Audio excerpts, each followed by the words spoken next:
Oh, she's joining up. Okay. And Chairman Tartar. Here, And with that, Chairman, we have a quorum. Thank you. thank you very much. Appreciate it. As normal, we have our introductions. And we'll introduce the commission. Everybody knows there's the roll call. The staff would introduce themselves, please, to everybody. Travis Hoff, Public Information Officer at the State Construction Department. It's Barbara Pace, and I am the business coordinator at State Construction. Del McComey, Director for State Construction Department. Shelley Carlson, School Facilities Division Administrator. Laura Anderson, Office and Finance Division Administrator. Devin Kenny, Army Attorney General's Office.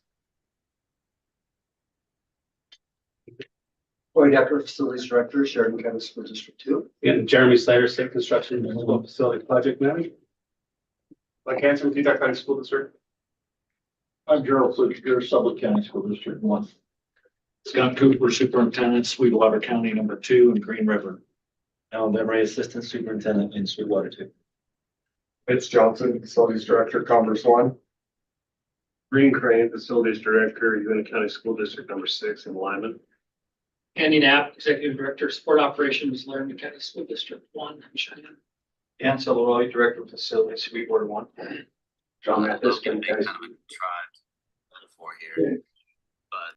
Thank you. I'd like to thank the district for allowing us to use facility today and taking us on a great tour. I will tell you that your buildings are gorgeous. They're clean, they're nice. The district here is really congratulated and how nice they are. Director, you'd like to make some comments? Thank you, Mr. Chairman. Yes, again, thank the district for hosting our meeting and for the tour this morning. Great buildings.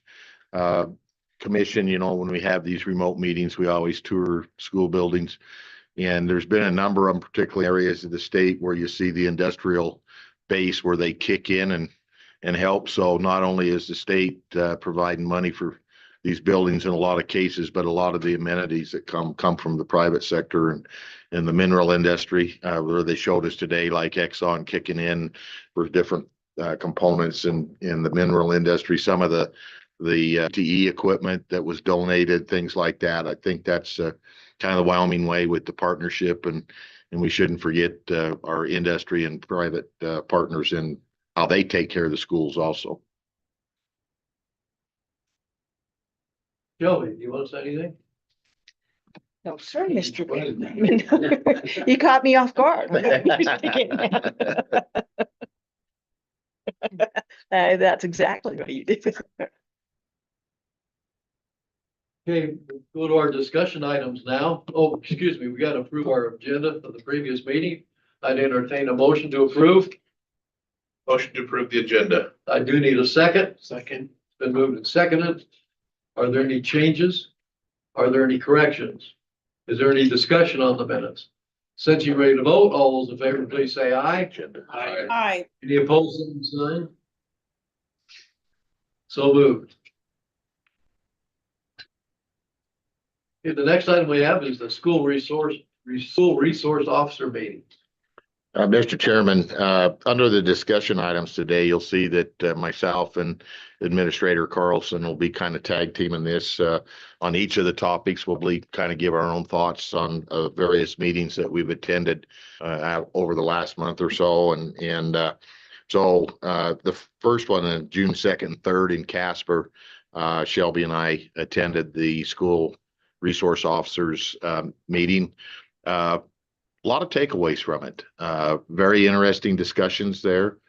You know, it went everything from some of the school teachers or counselors talking about some of the how to work mental issues in schools, all the way out to, you know, how do you secure a school with the resource officers. A lot of stuff that's on the websites now that was frankly pretty disturbing to see what you know is out there that our kids are being exposed to. But a couple of the big takeaways there for me was there was a big discussion, and I think the commission's heard this. I know it's come up twice now, I believe, in the legislature the last couple of years, was dealing with door locks and how do you secure that.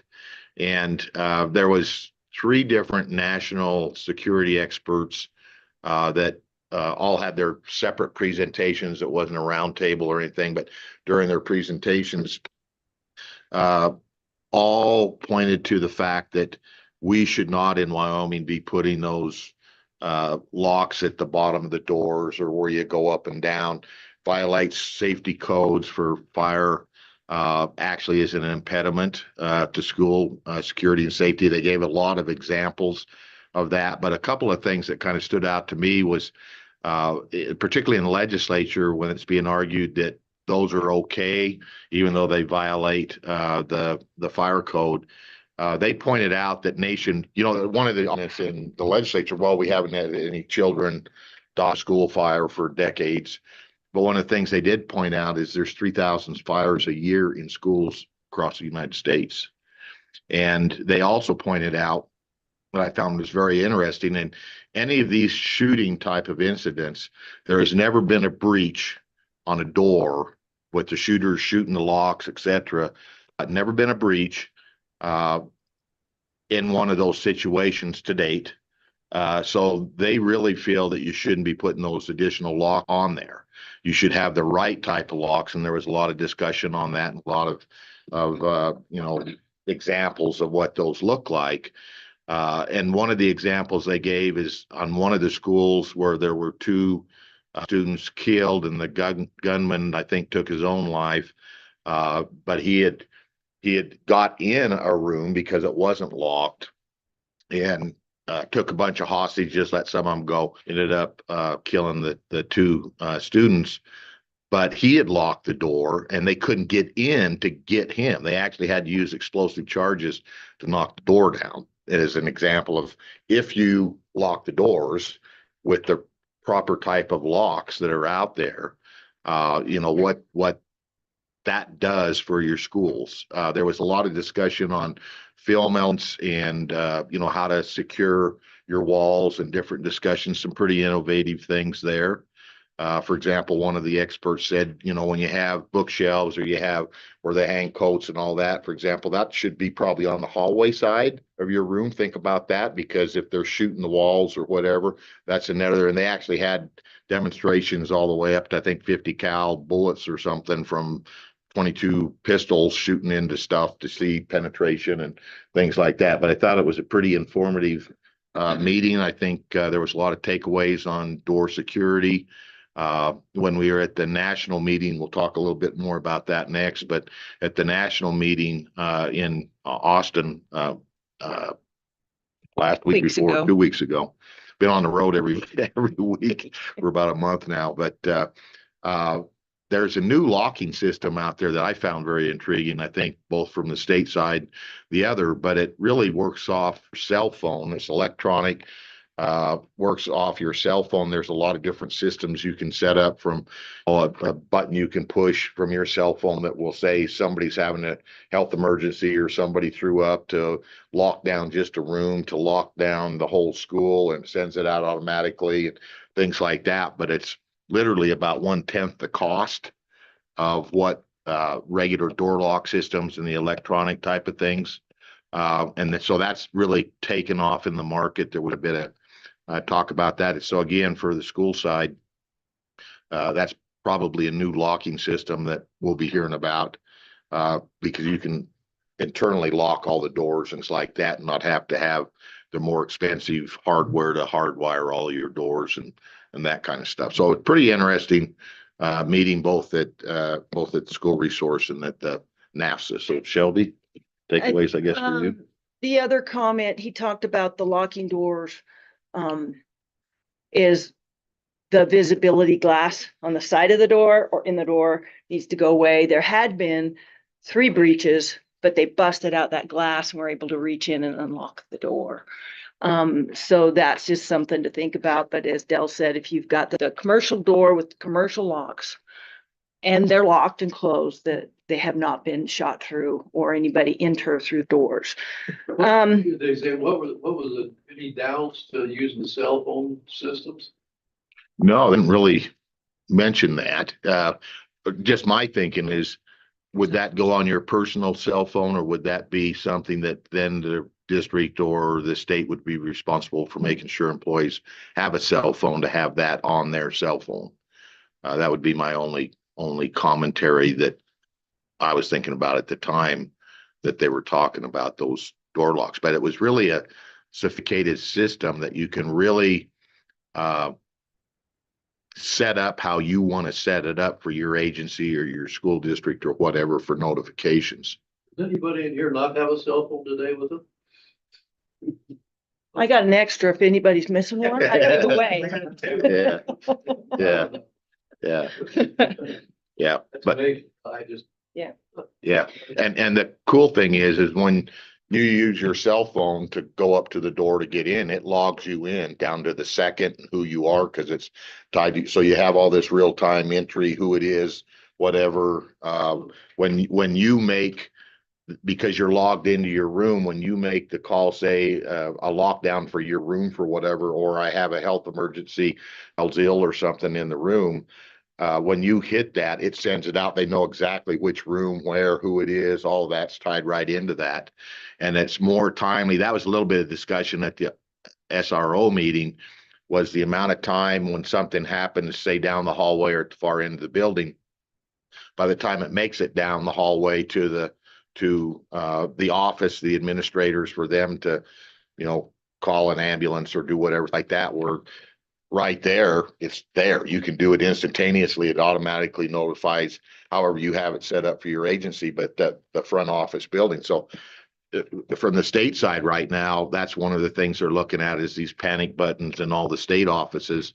And so where do you have that? But they're talking like 1 or 2 per building, so by the time, again, if something's taking place, how do you get from the 3rd floor of the thyroid building where we have our meetings down to wherever that is? We wouldn't know, because we're not in that building, but you can do it individually for everybody that's working in the thyroid building and have real-time information. So Some of my other comments there was, at least, and I'm sure the educators know this better than I did, but informative to me is if they've looked at school shootings all across the nation, your elementary school is your biggest threat is exterior. So in an elementary school, your vestibule, really your most key piece, because generally it's an exterior person coming in. Your middle schools and your high schools are generally interior threat is your bigger threat. Students or teachers or parents or people that have gotten in building. So that was one key takeaway for me. And there's general and certain time. So your SROs are off. They're usually members of the local police force or sheriff or whatever, depending on the location, that there's generally kind of slots of time in the morning, say from 8 to 10. Pretty common time that you try to, at least if you can't have them there 100% of the time, hit those key times that generally these types of shootings happen. So that you've got the best chance of having your law enforcement on site. And then kind of the other takeaway was really, there was one that was crime prevention through environmental design, including your SROs when you're doing your design early in the design of those new facilities, so that they're putting those thoughts and ideas into looking at how the things are laid out from a safety standpoint and protection of the students from a law enforcement standpoint.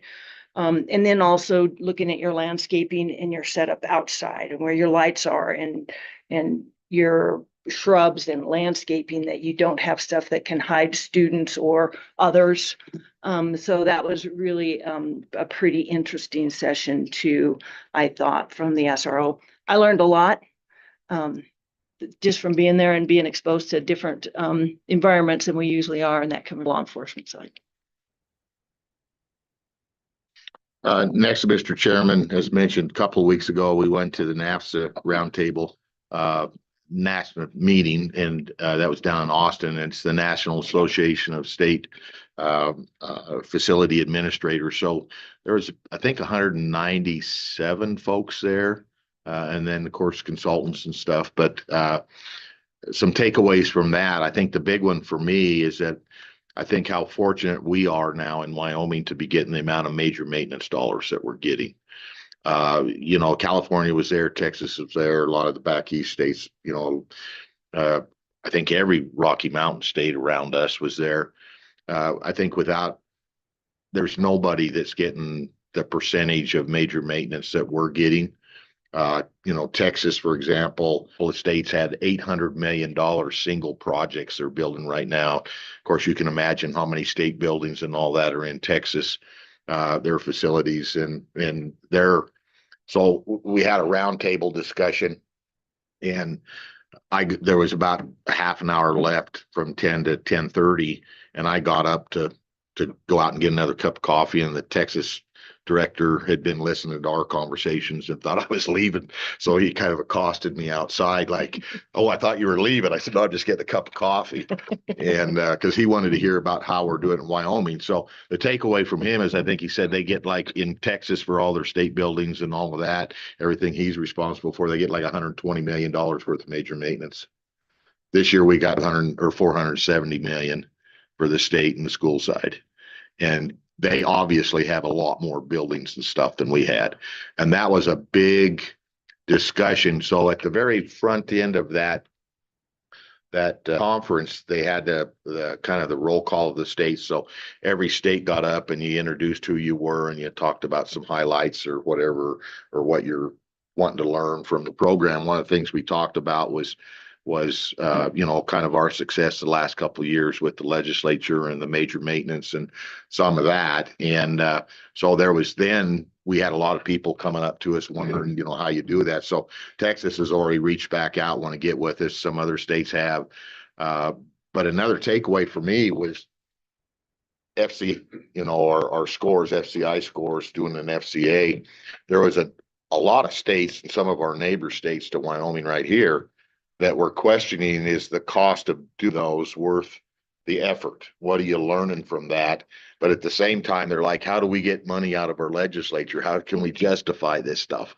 And it's all tied together. So at the roundtable, we actually talked quite a bit about our strategic goals, how we're tying those scores, knowing what the condition of the buildings to forecast to our legislative and policy makers in the state to show what our needs and tie that all together. So again, there's a lot of states were kind of hitting us up on, how you doing this. And a lot of it was really even tied to how do you work with your legislature? It was interesting. In some states, they can't even, the directors and stuff, they can't even talk to a legislator. They don't go to the legislature to testify. It's all handled through the governor's office. So the director would talk to a policy person at the governor's office. The governor's office goes out and talks, where again, in Wyoming, everybody kind of is everybody, and we can't lobby. And I pointed that out to them, but if they ask questions or whatever, talked about the other was interesting. In a number of states, they don't have a school facilities commission to report to. They don't have a select committee to report to. They just report to maybe the education committee, or it might be a joint appropriations, but they don't even do that throughout the year. It's just at the time they're going in to make budget requests. And then also on the state side, the other hat that I wear, that we report to the state building commission. And that was really a surprise to most people that, it's you got your top 5 electeds and then, members of the joint appropriations committee on the house. So my takeaway to them is, by the time it gets to joint appropriations committee, it's been heard and vetted and all that, and they understand all of that. And we've got the data to back it up through the FCAs. And that, I think we're being successful. And a lot of these other states are really, really struggling to get the funding for not schools, but for their state buildings, et cetera. So again, I think, there's a lot of new information and a lot of takeaways. There was a lot of discussion, probably still Shelby's thunder here a little bit, but nationwide, the same discussion on downtrends in student population from other states. And then the same thing, interestingly enough, on the state side. An awful lot, when they went out in a lot of the states, particularly back east or whatever, they haven't come back. They're still working remote. So they got millions of square feet of buildings that they're paying for, they're renting, and nobody there. And they're afraid to make a move because they don't know what the next administration may do. the next governor may come in and say, no, everybody report back to work. So meanwhile, they've been sitting here for 4 or 5, 6 years with, lack of a better term, mothballed buildings, but they're maintaining them, and then they have budget issues, trying to keep all this stuff going. So a lot of commonality, but I thought it was a really, really good meeting. Next year, there's a lot of discussion on fiscal and those sort of things, procurement. So I think Laura probably next year ought to attend that also. So Shelby. Hey, that was my main takeaway, was just not only at the school level, but the state level. We're dealing with these empty buildings, and how efficient and effective is it? And then if you are looking at renovating or building new, the concept of building more flexible spaces where, the whole staff has to be at work 1 day a month. You got to be able to accommodate that. But then from there on, they might just be in and out, and having spaces that can be conference room, but also maybe have work cubicles or some of those things, and trying to really build space so it's more flexible for use. How would you say we compared to the other states, from being around all of them? Higher, middle, extreme, low, As far as, the buildings and that? I think we're probably, Maintenance and that? yeah, I think we're probably doing fairly well. It's a little bit difficult, particularly on the school side. Now on the state side, it's state, buildings. It's a little easier. I think we're doing probably a lot better than a lot of states. They tend to build a lot of big buildings and expensive buildings, but then they don't have the ability to maintain them. Yeah. And then on the school side, again, Wyoming's a little bit of a unicorn in that we're funding everything on a lot of the states around us. They maybe get some funding from the state, and then it's local bonds and things like that to pay for stuff. So I know the facility managers like this. So one of the states that said all their major maintenance dollars for project have to be voted on by the legislature individually. And if you change your major maintenance project, you got to go back to the state legislature and get them to approve your project. I mean, talk about bureaucracy. You're trying to slow stuff down. I mean, how do you react to that? So anyway, again, I think, and maybe it's just because we're in the process, so we understand our process, but listening to some of the other states on particularly the major maintenance, routine maintenance dollars, they're really struggling. So. The other item that WDE, we've visited with them, and I'm still waiting to get the information back, but there were more virtual applications this year from school districts than they've had in the recent past. And so I don't know how many more virtual schools are coming on. I think they've been through the process and approved some, and others maybe not. But, again, so here comes another virtual component of not knowing what impact that may have on dropping our ADM even further. So I have asked for that information because it will tie into our discussion about the impacts of ADM versus major maintenance at our next select committee meeting. So a lot of virtual schools may very well be, they're trying to pick up some of those kids that have left the bricks and mortar and gone to a virtual class. They're trying to pick them back up into their roles for ADM. Okay. So that may be a lot of that. yeah, okay. Just try to provide that service to them locally. Yeah. Okay. Next topic, Mr. Chairman, if there are no more questions, is our 2 open positions. Again, thank you for the commission to support getting 2 more positions for the department. They're both out on the street. We're receiving applications for both of them. I know Laura for JJ's backup for her side. She did an interview, telephone interview, kind of start the process Monday. We're still receiving stuff. We were a little bit further behind on getting the policy position out, but I think the last I'd looked, we had like 8 or 9 applicants for that. So we're still kind of going through those. So hopefully this next month we'll have both those filled if we have the candidates that we're looking for the positions. So. Or JJ is and all that, so everybody. Yeah, so back up to Jeremy Ravel. Jeremy is our CEO, but he's also the one that or CFO, but runs CFO that runs the AIM database system. So, with the increase in the use of the AIM database and that kind of stuff, we need somebody to back him up and help there. The policy position, what we're looking for is somebody to help out on rules and regs, on the Mercer studies, various projects that we may be undertaking. Again, one of the things that I think we need to have a discussion on in the future is coming out and doing another security look at all of the buildings, see where that's at. That kind of came from the SRO meeting, but so we heard about that from Select last year when we started asking for this safety security funds. The last one that was done, it was 2015. And so those type of projects where we'd be coming out and hiring consultants to help take some workload off of John and Shelby that really have eyes on that and help us in that realm. So, and the rulemaking, we're working the adequacy standards. We'll talk about that in a second. That's going to be a rulemaking process, and it's pretty onerous to get that out. And I think it's even going to be a little more onerous, effective July 1st. The legislature, not last year, but the year before, passed what they call a major rules statute that basically any legislator can raise their hand and say, hey, how much is this costing the state or whatever? And we got to fill out a lot more stuff and do a lot more work to say what the impact of a rule change may be dollar wise. So, for example, Mr. Chairman, at the adequacy standard meeting, when we make changes to the adequacy standards, going to be a little bit of a wag, I think, to know what kind of a dollar impact that may be.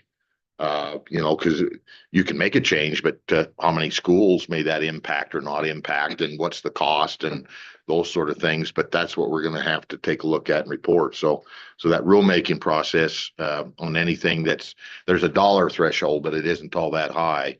If you exceed that, then there's going to be a lot more work done, and it runs through LSO. I think LSO is actually handling that for the legislature. So anyway, just some help to try and take some work off, and hopefully we can speed up such things as our Mercer process and some of our pay apps and things like that we have to deal with consultants and all that kind of stuff. So adequacy standards committee, we met last Wednesday, I guess. We went up Tuesday night in Casper, had a 4-hour meeting with that committee. Really kind of a kickoff as to, what we're looking for, to hear from the facility managers and from the other folks in the room. Mr. Chairman, Vice Chairman, they're both sitting on that committee for us. We also had Senator Landon was present in the room, and Representative Angelos signed on remote partway through the meeting, but she did ask for the transcript of the whole thing or the video tie-in, so we gave her that for her to review that. So a good group, and again, we've kicked it off. We've got 2 other committees we want to get started on here pretty quick and be working on those. And again, this is something that policy person can help out with that, and then also on the planning side of the house. So Shelby, anything? I think adequacy, one of the key takeaways I took from that was, everybody in the room seemed to agree that those buildings we've built in the last 20 plus or minus years are adequate. So that tells me our standards are probably pretty close to what they need to be. So we just got to drill a little further to find out what are the particulars that maybe aren't working quite right. But I guess I didn't walk away thinking we were going to have sweeping changes to what we have out there. They seem to be working pretty well. And then we did have, discussion about suitability. We've got to wait for the courts to come out and the Supreme Court and decide how they're going to handle that. But then discussion also on this concept of a midlife renovation, or, that 35 years is as learning models change and evolve, the schools maybe need to evolve along with that. And I think really more than that being an adequacy discussion, I feel like that falls into our strategic plan. Because I think if we want to be doing those types of midlife renovations, we could probably lower our major maintenance costs slightly because we know at some point in time in that 30 to 40-year range, we're going to come in and maybe make some bigger changes. So I think it really falls in that room on how do we fund everything properly if that's what we feel we need to do? Is that the right thing to do? In the end, it's a policy call. So. Mr. Chairman, Vice Chairman, you were both in attendance. Anything that kind of takeaways or what you thought of the? It was a good learning session for me. Stay employed for 100 years. Yeah.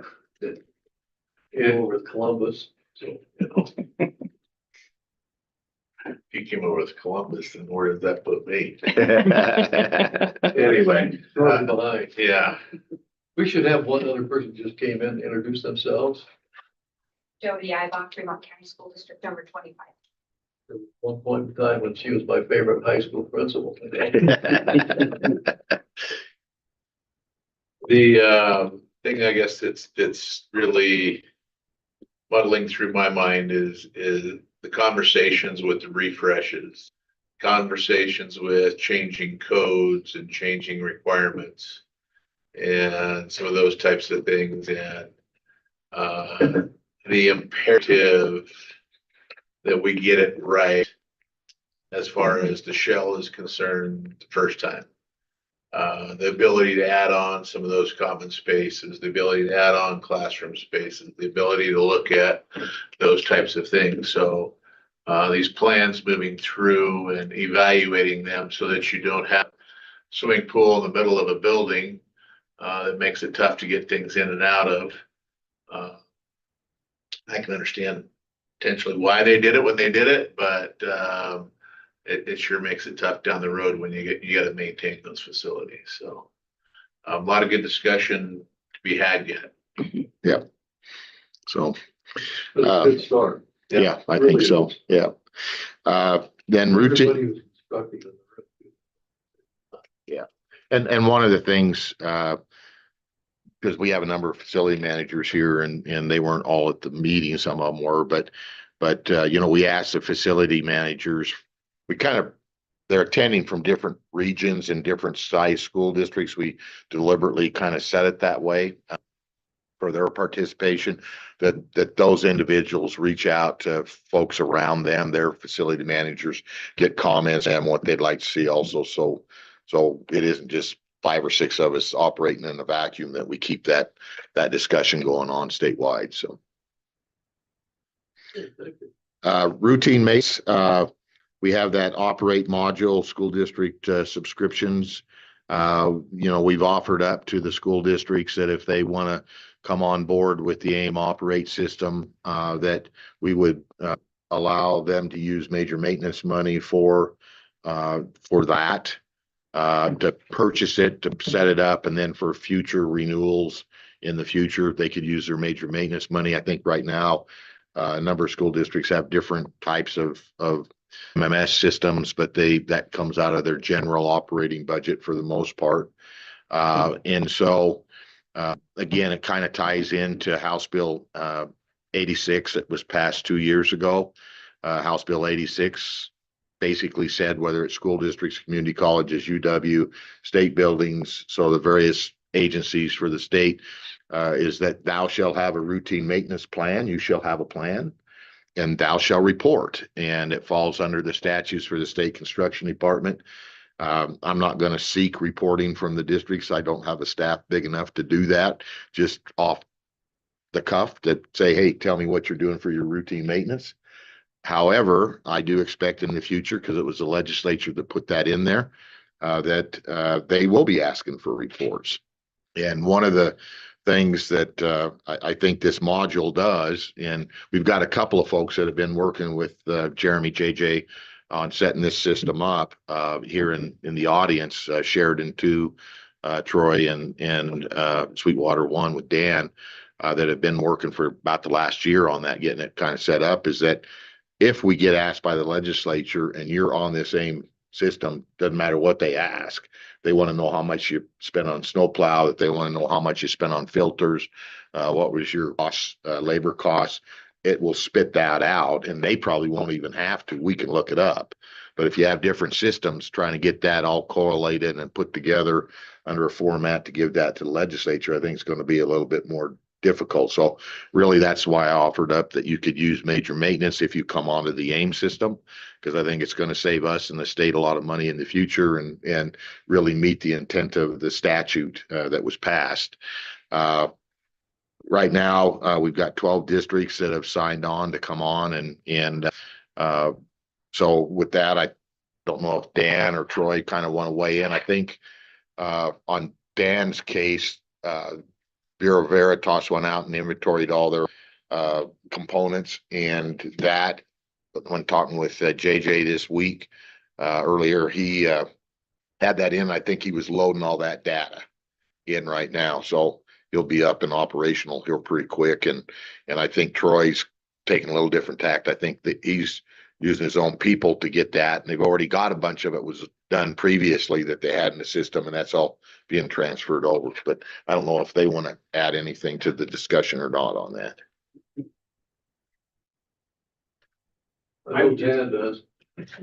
I would just, reach out to the districts and have a look at it, because it's a good system. And while Dell McComey may not be asking for a report, he's not gonna be there forever. And someone else may say, we want reports. Because if I read the statute correctly, there's a potential in there that if you apply for capital funds to do a major repair, they have the option of saying, let's see your report on how well it was maintained. And your funding may be affected that way. So have a system in place, one that's easy to report, should you be required to have a report. And the fact that I can use my major maintenance money and anybody can pull the report from the SCD or from my district and give to legislators, it's worth the effort to take a look at it. Any other comments? I think also that being a part of the piloting has been important for us. And different districts are organized, it's structured differently. And I think this software, this program will meet all those needs, whether you're a small district, large district, top-down management, at the building up management. But we're really keeping that in mind so that its effectiveness and usefulness for all school districts, all 48 is that's in mind. It's not just a one, it's going to be just this. I think it's going to be developed to meet the needs of all 48 school districts, no matter what their structure may be. Thank you. Does anybody have any questions for any of those people? Okay, thank you. Finally, on the routine maintenance topic, Mr. Chairman, we are out on the street for the routine maintenance training program that we want to put on from the department. We're working with the consultant that we've selected right now on the pricing for that. Put on your calendars, we're looking like the middle of September. Don't have the exact date because we need to check with the hotels and stuff, which they're looking at right now. But middle of September, maybe that week of the 16th, 17th of having that first kickoff, that 8-hour training course in Casper. The intent there is to, again, kind of coming back to House Bill 86. So what should a routine maintenance plan look like? How should that be structured? And so they're going to provide some training on what that looks kind of from national standards, industry standards, again, whether it's SNAFSA or different groups have that kind of stuff. So what should be in a routine maintenance plan? How should that be structured? Is probably our discussions, probably the first 4 hours of that. And then the afternoon, we'd break out into, depending on kind of what your needs or different avenues, into blocks, 45-minute or 50-minute training courses, maybe 2 of them at a time, to try and, if you're interested in roofs or you're interested in boilers or whatever it may be, focus those a little more heavily in those. And then once that course is done, we'd like feedback from those folks that attend that meeting as to what they'd like to see. And we've got set up right now at least 3 virtual Zoom type of meetings in the future. And the 8-hour training will be recorded, as well as these Zoom meetings. We'll host them on our website. So that if, whether it's turnover or you have a question on what did, the trainer say, on how to set up a plan or something, it will be there. You can come back and look at it. And so, Mr. Chairman, I really, although it's focused on routine maintenance, what I really want to come out of this training, and if the districts like it, we think it's not just the districts, anybody that receives state funds. So I know UW sending people, the transportation department sending people, community colleges want to send folks. We've heard from them. The state facility managers, whether it's DOC or whatever, the districts. I would really like to see all this big group come to this training, because I'd like to kind of start this, what I'm going to term a fraternity of facility managers, and how do we work together as managers around the state. Let's just take, for example, you have state buildings there, you got DOT buildings there, you got community college buildings, you got school buildings, you got city, you got county. They all have facility managers. And sometimes I think we can tend, I know I do, I can tend to focused on my stuff and my issues and whatever, but build a group where you can work together. If you're in Casper and you have a boiler issue, maybe you can reach out to these other people that aren't, say, in the schools or the state. You can reach, how did you do this? Who are you using for contract to get work done? Things like that. You'll get to know your neighbor. We're having a kickoff, an icebreaker the night before for a couple of hours also, to try and get people together. We're going to have a number of vendors. I've reached out to WCA and WCCA. And so the folks that, install boilers and stuff, we're not necessarily going to have them, with a bunch of, we're going to make that kind of optional if they want to set up, but we're not planning break times to where you're required to go through and see a vendor, those sort of things. But we want them there too, because they're part of what we do as a community to maintain our buildings. So we'd really like to have this. And if folks like it, what we'd like to do is in the future, continue this in the future years and really build that group of folks that can talk and know each other around the state. And so that's really kind of my big concept, but it goes along with this routine maintenance. Thou shalt have a plan, House Bill 86. And one of the things that we found in our earlier studies on buildings, it's really it's a pillar, kind of like you hear in Wyoming. We got ag, tourism, and mineral industry is really the base for our system for funds for the state of Wyoming. The same thing with facilities. You've got routine maintenance. If you don't do it properly, it costs you more in major maintenance. If you don't do it properly, it costs you more in capital construction. So you have those 3 big kind of pillars. So I think if we can all work together, and again, we're not charging folks to come to this, they'd have either driving time if they spend the night, or what, that would be their expense. But we'll put this on in the future and kind of build that, that community, and look at future trainings, in talking with, both the WCA and WCCA and their members. There's a lot of them that would offer up, for example, HVAC, and maybe on controls. And it would be an hour's meeting outside of these 3 that I'm talking to. We can host some things like that, put that on our website. They're more happy to do that. We actually, I have those folks come in and work with my project managers. We do some of the training already, what to look for in maintaining your rows and things like that, make it available to your group. One of the other things that we're doing, Travis is working on it. We thought we kind of had it figured out, but it's a little more complicated simply because of what software platforms different people have. But on our website, we want to host kind of a community dashboard or question board, where if you're a facility manager and you're having issues, XYZ, a boiler or whatever, you can click on that, send, put your message on there, and it'll go out to all the people that are registered on there. Again, state, schools, whatever, and get feedback.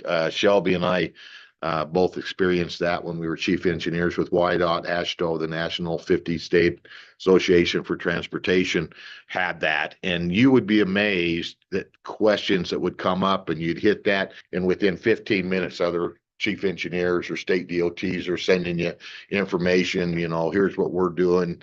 Here's vendors that can do that. Here's the stuff that didn't work. Here's the stuff that did work, all that. And it has pretty quickly. And again, we want to get that set up on our website and kind of have that to, again, help with this fraternity, facility manager. So that's all I've got, unless Shelby wants to weigh in and a little more on that. So. Anybody have any questions on any of the information we just went through?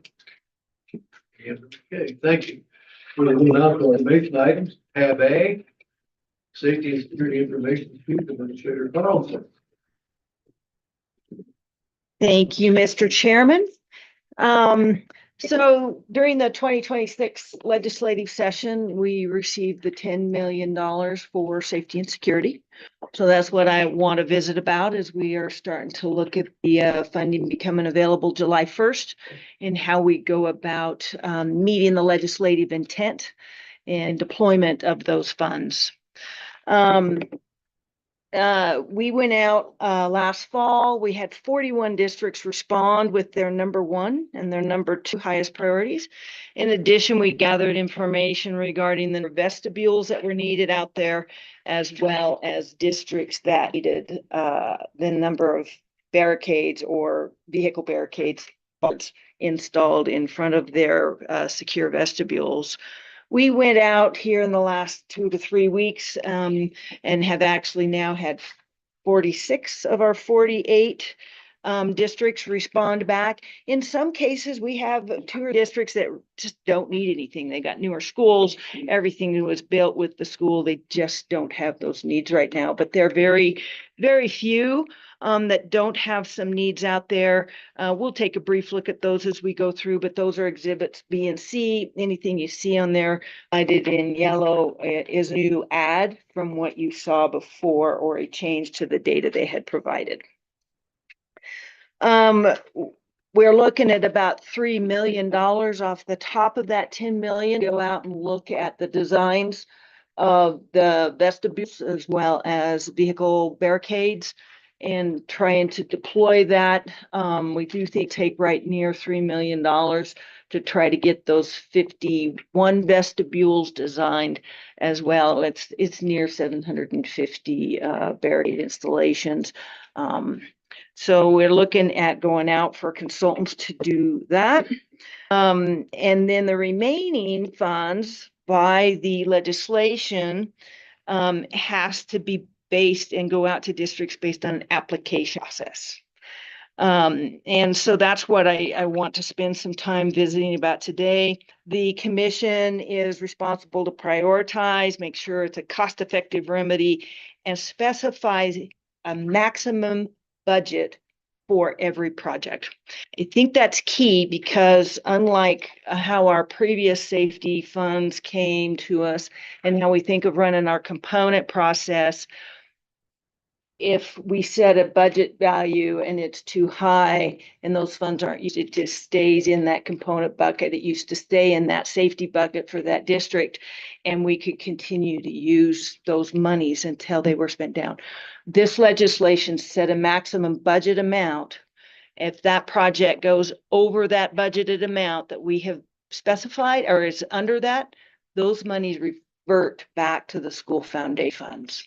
So I'm giving a lot of thought to that, because we want to keep as much of that money and get it out to safety and security projects. We know we've got a lot of needs out there, and we want to ensure that we leverage that funding the best way we can, ensure we get as much of it as we can to the districts. So status, we're going to go through Exhibit A. That's a rough draft that I've put together for the application policy. We are also considering going out for a request for proposals. for the design of those vestibules and vehicle barricades. Our thought is if we can pick a number of consultants and then give them a group of vestibules, we might be able to, number one, deploy quicker and get those designs done quicker. We'd ideally like to be able to go back in 2028 with the request for funding for those vestibules, and also maybe reduce the overall cost with some economy of scale. And then next meeting, we'll look to approve the policy and look to move forward with designing firm. I'd say that this is very draft. I'm looking for feedback, both from the commission and your thoughts on it. I would like to hear from the facility managers and the districts that are in the room on their thoughts on this too, you know, and how we get the money out to districts and how we leverage it. Next, page 5 is just a copy of the legislation, so you can read it at your reading pleasure. I'm going to go to page 7, which is Exhibit A. The legislation requires that district safety, seeking safety and security funding shall submit an application and be approved to the department for review and consideration. Once we have approved that, feel like we've got everything we need to know for that project, we would then forward it on to the commission. We need to determine kind of how we want to prioritize these and how we want to look at that. Funding will not be awarded for any project until it has been approved by the commission.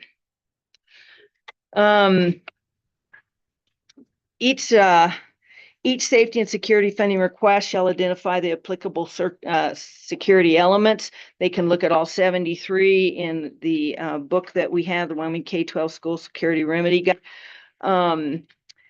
But looking at prioritizing, having just gone to that SRO conference and a lot of the discussion we heard, I've pulled in the top 20. You'll see we heard more about doors and keying and key patents that are expiring and needing to upgrade keying systems, which you can see score is number 1, 2, 8, and 19 there in the top. So I pulled this priority list in. I think as we look through it, you'll see vestibules on there. You'll see vehicle bollards on there, I believe. But a lot of the things when we go through those lists of number 1s and number 2s, you'll see that most of them revolve around these top 20 items as the need to update those. How did you determine the priority? This is from the previous study that was done when we did our original assessment and got our original funding back in the 14, 15, 16 timeframe. As the director mentioned earlier, we do want to look to go out for another safety and security assessment, go out and review our schools again. You know, at that time, we may look at reprioritizing these, but based on all the information you can find out there, I think these top 20 priorities are still pretty solid. But we didn't restrict it to that. We just said that's what it would be prioritized to. They can look at all 73 of those codes. Mr. Chairman, this category, if you recall from the select committee last year, when we took that first request to them, that's one of the things they told us to come back with when they wanted to know on priorities. How does that fit these priorities that were already established in that 15-16 timeframe? So that's again why we're putting this in there. That came directly from select committee that we follow these priorities. So so here comes this my first draft at really looking at the application requirements and the procedure. So at a minimum, each application shall provide the following information: a description of the circumstances necessitating the proposed safety and security project, and an identification of the affected security elements. Again, looking for those codes. What are they planning to fix? Is it a vestibule? Is it a door lock? Is it their mass communication system, you know, access controls, those types of things? And then what the scope of the work is. Are they planning to install new? Is it an upgrade, replacement, those types of things? Identify the facility or the facilities that they propose the project for. So what buildings, what's the scope of work for each building? If it's just a portion of the building they're gonna work on, identify what the portion of that facility is they plan to work on. A description of the district's proposed remedy, an explanation of why the solution represents the most cost-effective remedy. That is in the legislation that we have to confirm that it's most cost-effective remedy, or that is a cost-effective method, including a description of reasonable alternatives that district has considered as they determined what was going to be the best for their district. If they have we would like to have an estimate on the total cost. We want that to include design, construction, and soft costs. In addition, we'd like to see any similar costs that were pulled together for the alternative remedies that they considered. If they have gone out and got any contractors' bids, quotes, or cost estimates, include that information for the consideration of the department and the commission. And then any other additional documentation they may have that is necessary to support their request. My thought, we also know if that proposed project would be eligible for funding with major maintenance funding, if it needed to be or not. And then the amount of available funds remaining in the district safety and security appropriations from the 2014 and the 2019 appropriation. Districts do still have money out there. We'd like to know how much of that they've got, also what their balance is, their 10% major maintenance fund from the bienniums of 2017, 18, 19, 20, and 21, 22.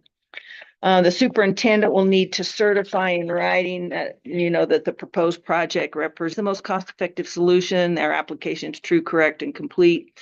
And the project design and construction will be procured in accordance with the state capital construction procurement procedures and utilize SFC approved contract. So as we start to evaluate, we'll evaluate them, we'll prioritize, look at the approved safety and security funding requests, whether that project falls in the top 20 or not, highest priority and most critical. Again, we only have 7 million. If you'll see our new dollar figure, I won't spoil Dell's thunder. It's in our third topic, actually looking at our budget, but there's far more needs than that $7 million is going to reach. As we look at these initial $7 million, we'll be sure we're really trying to prioritize toward the top of those high critical needs. Earlier you talked about your meeting in Texas, and there's several options. Is there any way you might do an incentive to try the first 2 or 3 that you think might be the best, and so we have examples of if it works good or if it doesn't work good? Because you talked about the phone thing. I mean that Yeah. Of course, I'm like a duck out of water, but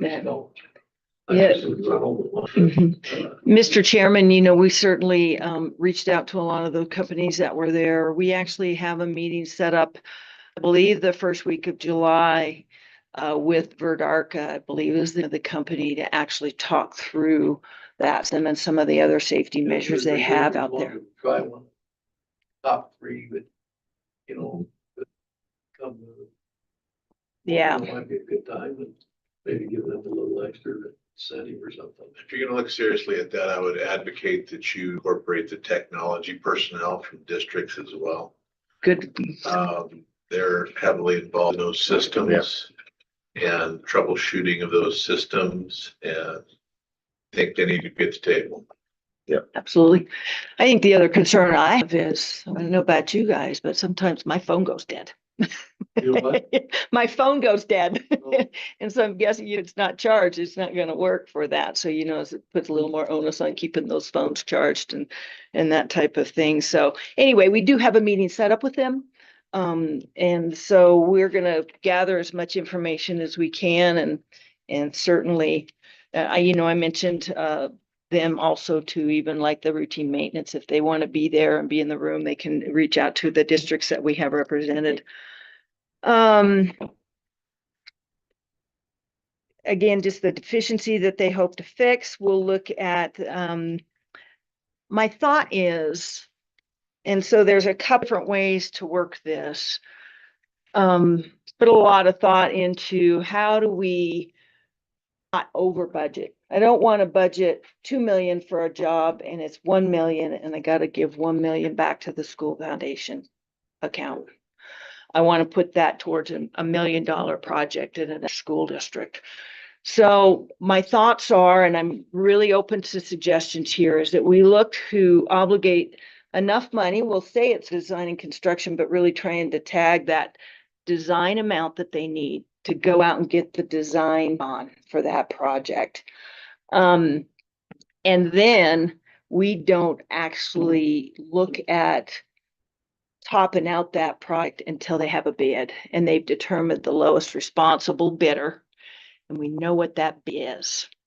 And so then we appropriate money based on hard to bid instead of just an estimate that we've pulled together.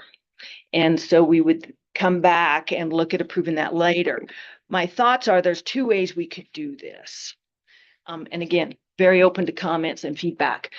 If it's maybe say within plus 5% or plus 2% or whatever the commission is comfortable with, we could just have the approval that the department can go ahead and appropriate that project in motion, let them go ahead and award and move.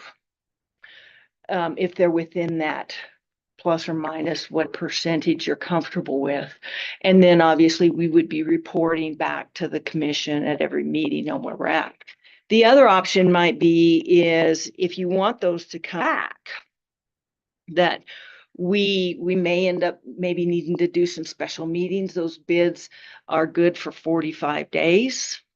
We maybe take those bids, bring them back to the commission. We could do a virtual special meeting, or if we've got another meeting coming soon enough, we do it there.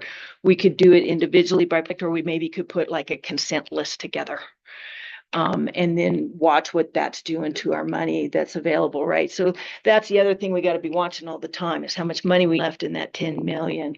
And the 6%, we don't have a separate 6% bucket for the safety and security money.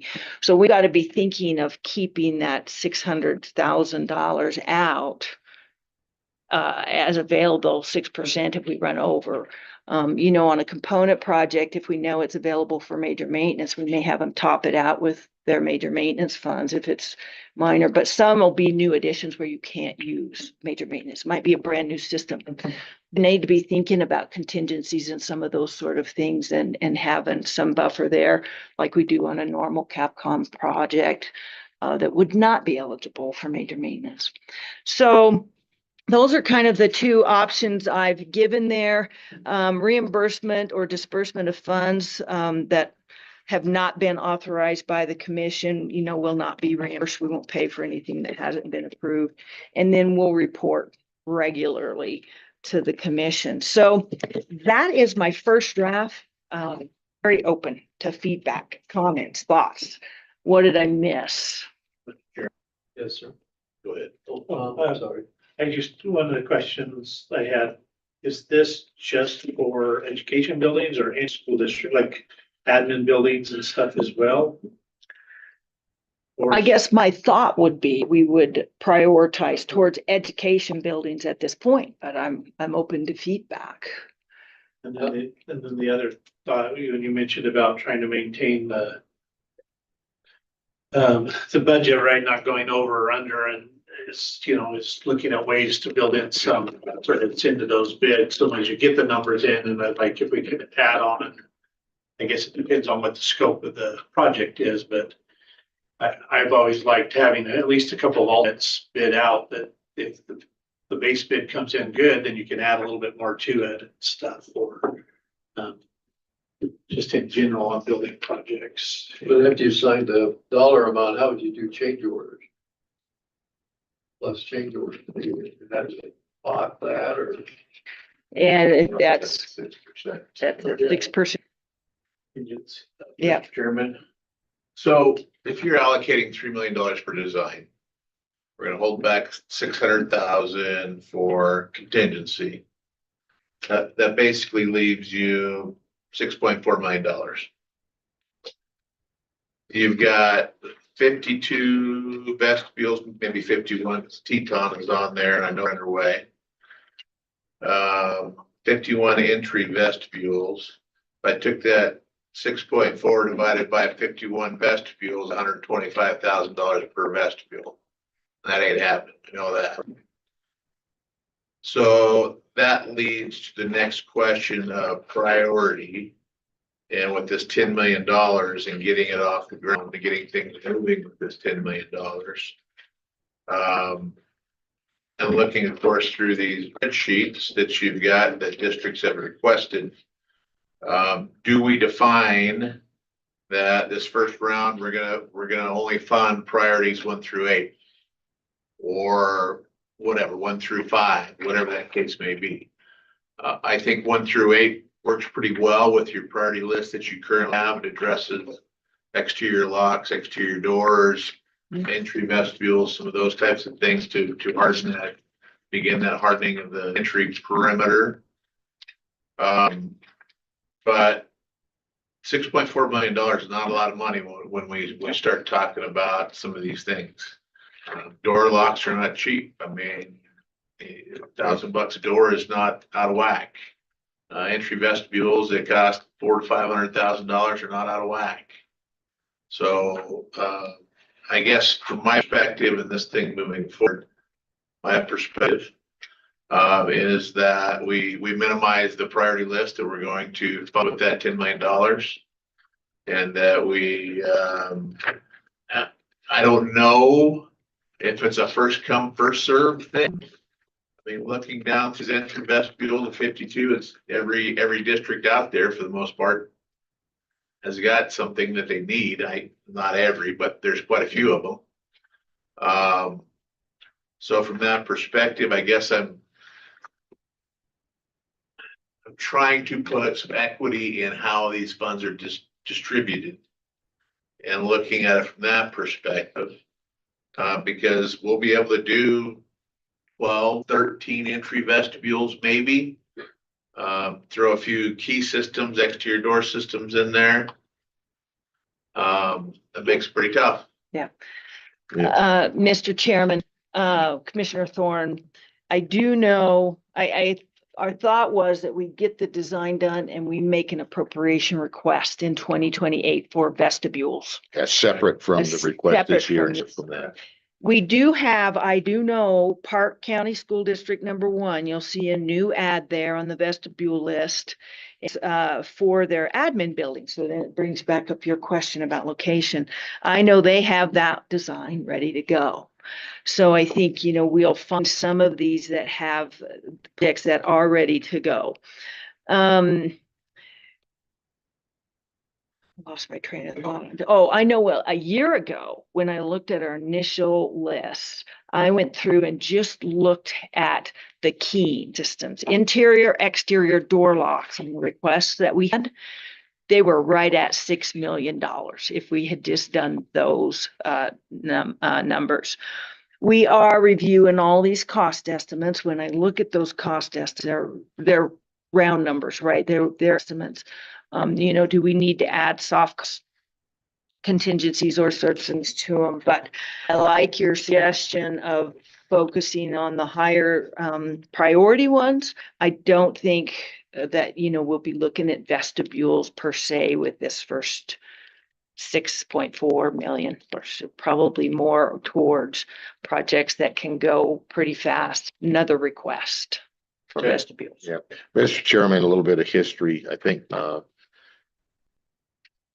Tom was present at the time, but when I was previously director, we asked for additional security monies a couple of times with the legislature. And they were very hesitant. In fact, they didn't give us any more money. They said, you can use it maybe out of your 10% or some things like that. But they didn't give us any money because we hadn't been spending all of the money that they had already allocated. So I think it is somewhat imperative on this first million that we really work hard to get that out the door as quickly as we can. Obviously, if we take the 3 million, the 600,000, I think is easy for the legislature to understand. The 3 million that we're going to put towards design is pretty easy to understand. But we're going to be making a heavy request for additional security funds this year. And I think unless we can kind of demonstrate we're making some efforts to get out there, I could see them saying, well, till you get something going on this first tranche, we'll worry about the other stuff later. Okay, I can understand that. But if we're going to come back and ask for 51 vegetables in that later 28 versus 27, this other request that you'll hear about later, then we're going to throw those both in. And I don't think the appetite's going to be there to do all of those either. So it almost kind of builds on itself. So I would really propose that we try to, and maybe it's the first come, first serve that was talked about. If we can get that money out the door now, we can demonstrate it's going out the door. When we go to select committee, when we go before JAC later this year, I think would be pretty helpful. The other requirement that I think that needs to be part of that is that if they still have some 10% security monies, those have got to be expended as part of that project cost. Yeah.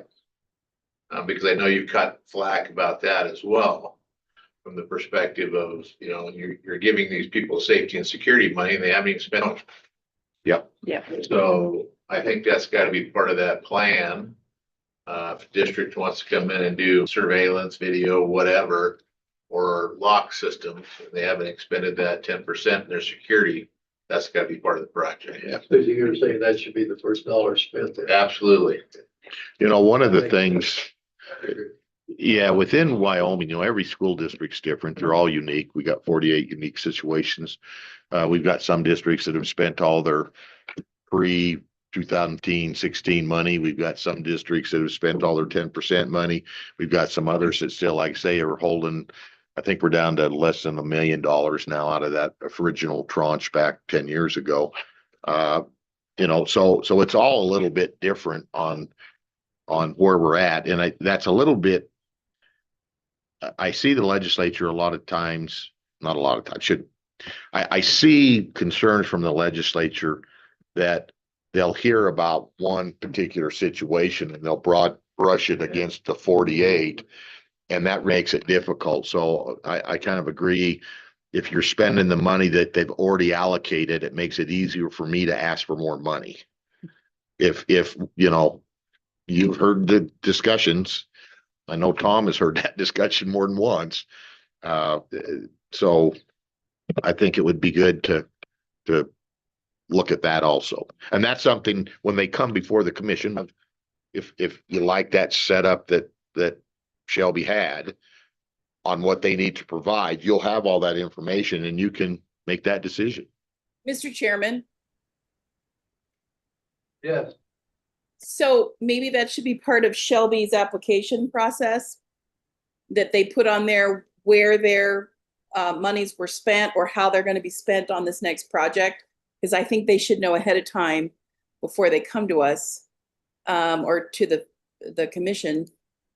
We've got this X amount of dollars and this is how we're going to spend it. But I think they definitely need to be expending those dollars we already gave them before they come and ask or show us how in the project they're going to spend those. Does that make sense? Right, I think it should be a requirement, put a slot on there. If you have any X number of dollars of this, you will put this first and then we'll look at the rest. Yes. Good idea. Mr. Chairman, Sorry, Mr. Rexis, I believe also has a comment. okay, let me respond to that and then we'll let John. Mr. Chairman, if we look down at section A, VIII, I've got that listed in there that they'll provide us. What I'll do is I'll strengthen that bullet a little bit and say the expectation will be that those funds are included in the project cost and will be spent. So I'll strengthen that. Yeah, because I think it needs to be a priority. Yep. John? Thank you, Mr. Chairman. I just wanted to mention, we might give a little consideration to allow them to hold on to some of those 10% security funds just because it gives the districts a little bit of latitude to do work that doesn't currently exist. And we don't know what kind of security issues or concerns or remedies might be coming up in the future. So I just think maybe we ought to give a little bit of thought to leaving some of that money on the table so the districts can react.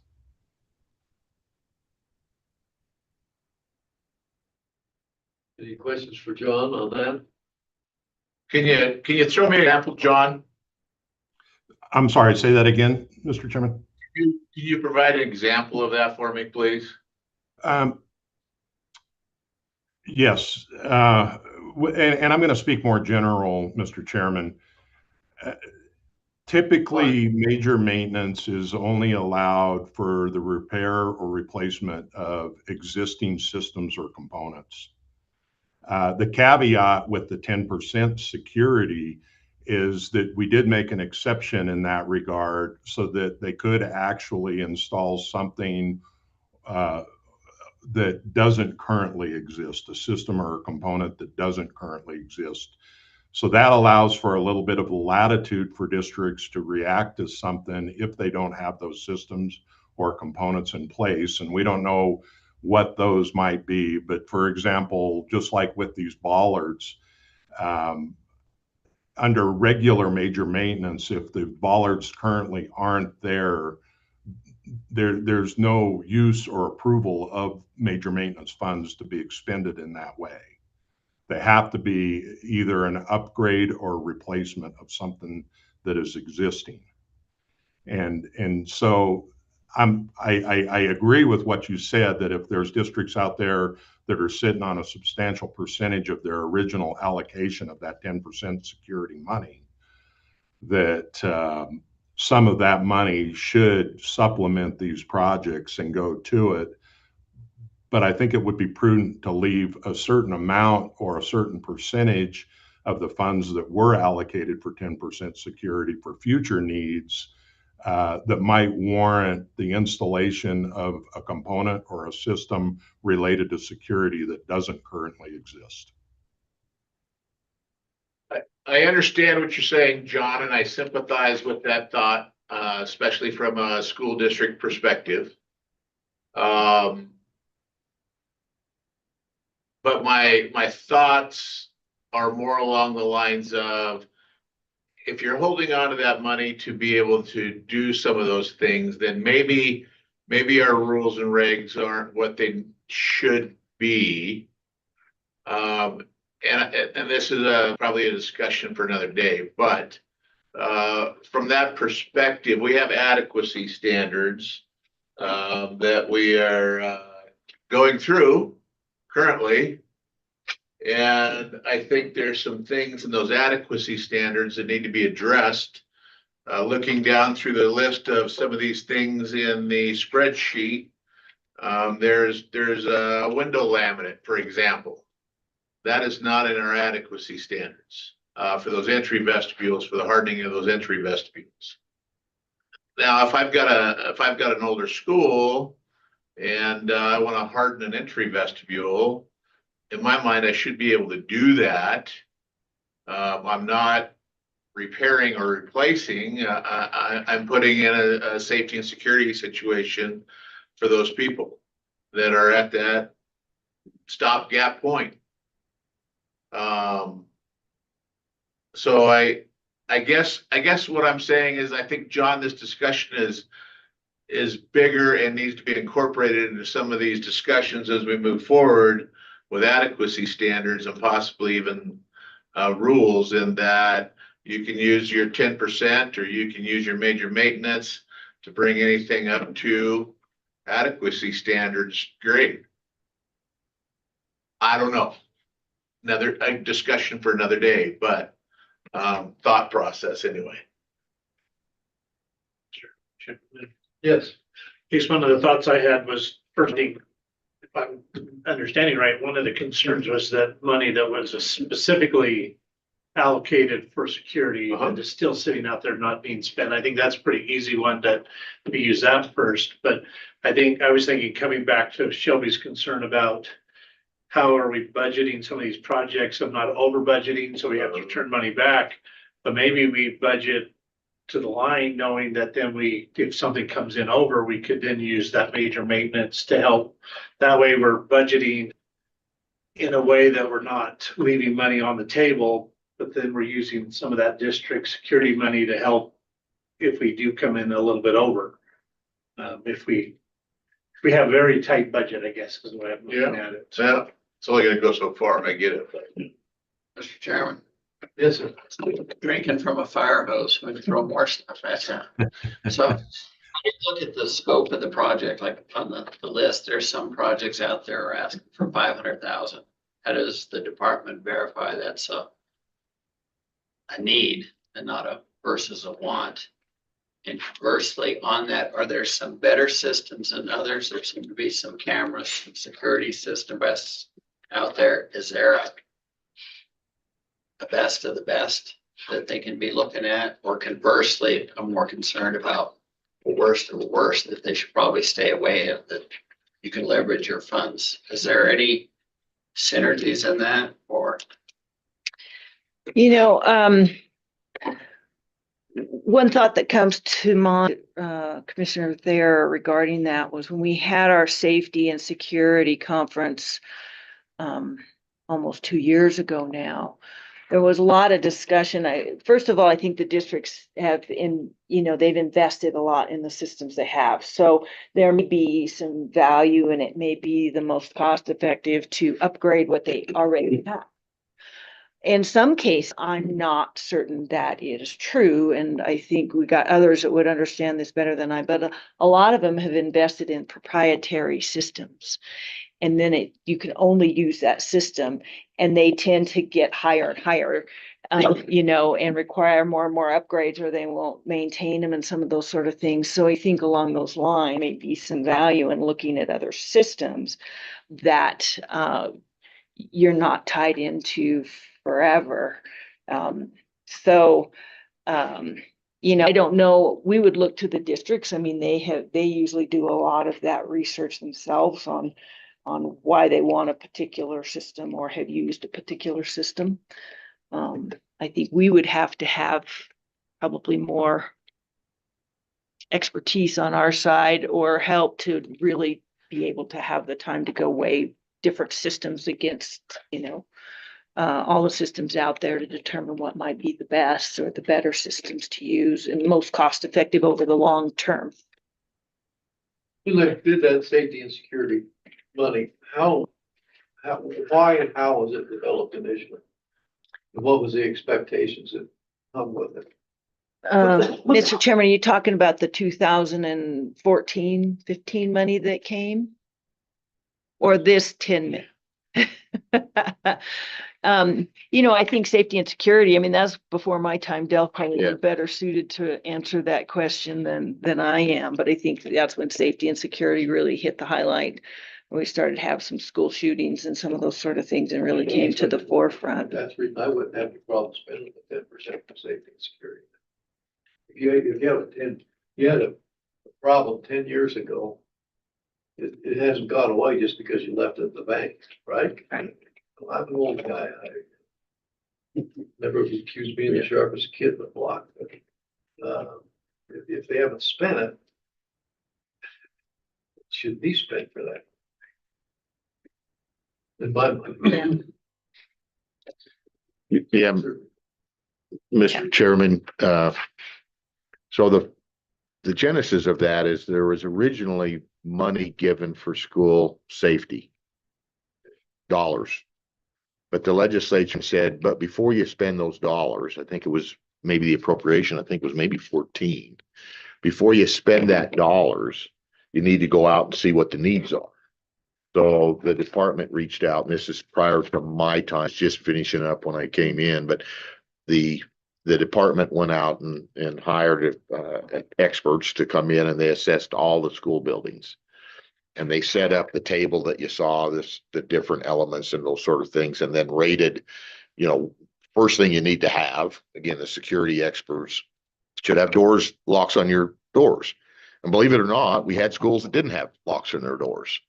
Or, one of my favorite examples is Wapiti, where small school and they had doors on the locks, but they had like a bathroom key and a gas station.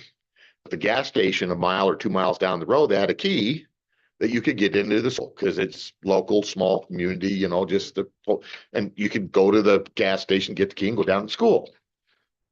Good guy, bad guy, I don't know, but you could do it. And so things like that came out of that original study. And that's why I think that we probably, and what we were kind of looking at was maybe later this fall, going out again with an RFP to assess the state of where we're at, because there's been literally $50 million spent on safety and security funds directly. And we've got a lot of new buildings that had safety and security built into those brand new buildings. So where are we at? What's the technology, just like we talked about earlier with a phone versus what was, not even contemplated 10, 11, 12 years ago for safety and security, and really take another hard look at that for that funding. And again, this has kind of been echoed by select committee. They said, well, when was last time, and went through that whole history thing with them and talked about that. So it's not going away. I think the original dollar amounts 10, 12 years ago was like 70-some million dollars from that assessment of every building individually and what they need out of these 70 elements. Okay, fast forward inflation for 10, 12 years, it's a lot higher than that. And so, but we have received, if you look at the 10%, you look at the various tranches, some 40, some $50 million that is out there. Not all of it's been spent, but is out there. But certainly, you hear the requests in here, 50-some million dollars. And so it's something I think we need to keep working on. Definitely. We just you gotta have your data, you gotta have your information, you gotta present all that. And if you're gonna make that funding request. Kind of an ongoing work, Mr. Chairman. I mean, it would be nice if we had the study and we knew where we were at. We don't have the study, but we do have $50 million worth of requests from the districts that are documented. So. Yeah. Mr. Chairman, I'd like to ask the pleasure of the commission, at least this first bucket of money, as we're looking at 6.4, do we want to limit it to education buildings? Or do we want to let the districts ask for whichever buildings they want and let you make that on a case by case basis, that decision? I'm just thinking, want to restrict it to education buildings right now. I probably should just go ahead and put that in this application process and policy. We can always amend it on down the road when we make those extra requests. Would we use the $10 million just doing education buildings? Oh, absolutely. Mr. Chairman, I think that makes sense. I would agree. That's what I was gonna say. I think that Administrators are. They're expendable, I get it. I would say that. Not good ones anyway. Yes, I mean, protection and safety of the kids is foremost, without a doubt. So yeah, I guess I wouldn't have a problem with that. Yes. Okay. Yeah, Mr. Thank you. Chairman, one of the things too, going back to the SRO meeting, we're kicking around within our office is that when we have these future design meetings for new buildings, is that if they have an SRO or whatever, we have them there. They don't have to be in every meeting, but at some point talk about some of the stuff that they see from their perspective too, in the meetings. I know certainly some of the districts are reaching out and they're bringing their folks into those meetings too, but I think that'd be good to incorporate that into our process at some point too. But some of the new buildings like Gillette, ARP and Cheyenne, Rock Springs, let's just go three. Should have that built in. Yes. So, yeah. Part of the standards. Yeah. Yeah, exactly. That well, there should be available for all the others. Yeah. Okay. I don't really school. Right. And frankly, Mr. Chairman, the districts live in those schools every day. They know their schools. They know what's needed. They know you know, what they thought 10 years ago, and things have changed, things have adjusted. Now they're reaching back out. And again, you know, these are requests from the districts, number one, number two priority, not every priority they even have. And it's number one, number two priorities. So 12 o'clock. We probably should take a break if we're done with this discussion. Are you ready? Mr. Chairman? Yes, I am. Or no?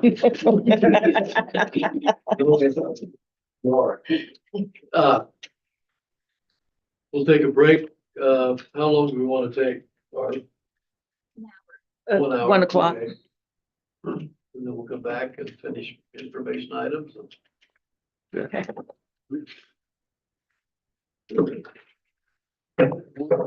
Good.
It's reopened.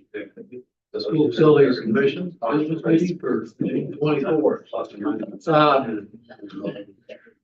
If anybody wants to make any comments on our discussion this morning on safety and information sheet, they're free to do so. The maximum time that we allow is 5 minutes. Yes, sir. I'm Troy Decker again, Sheridan City School District. A couple of things you have to remember. I just want to remind all of us that the 10% with the enablement, so categorical, they're not actual numbers tied to an actual number. So for me, I think I've got like 1.2 million and 10% security.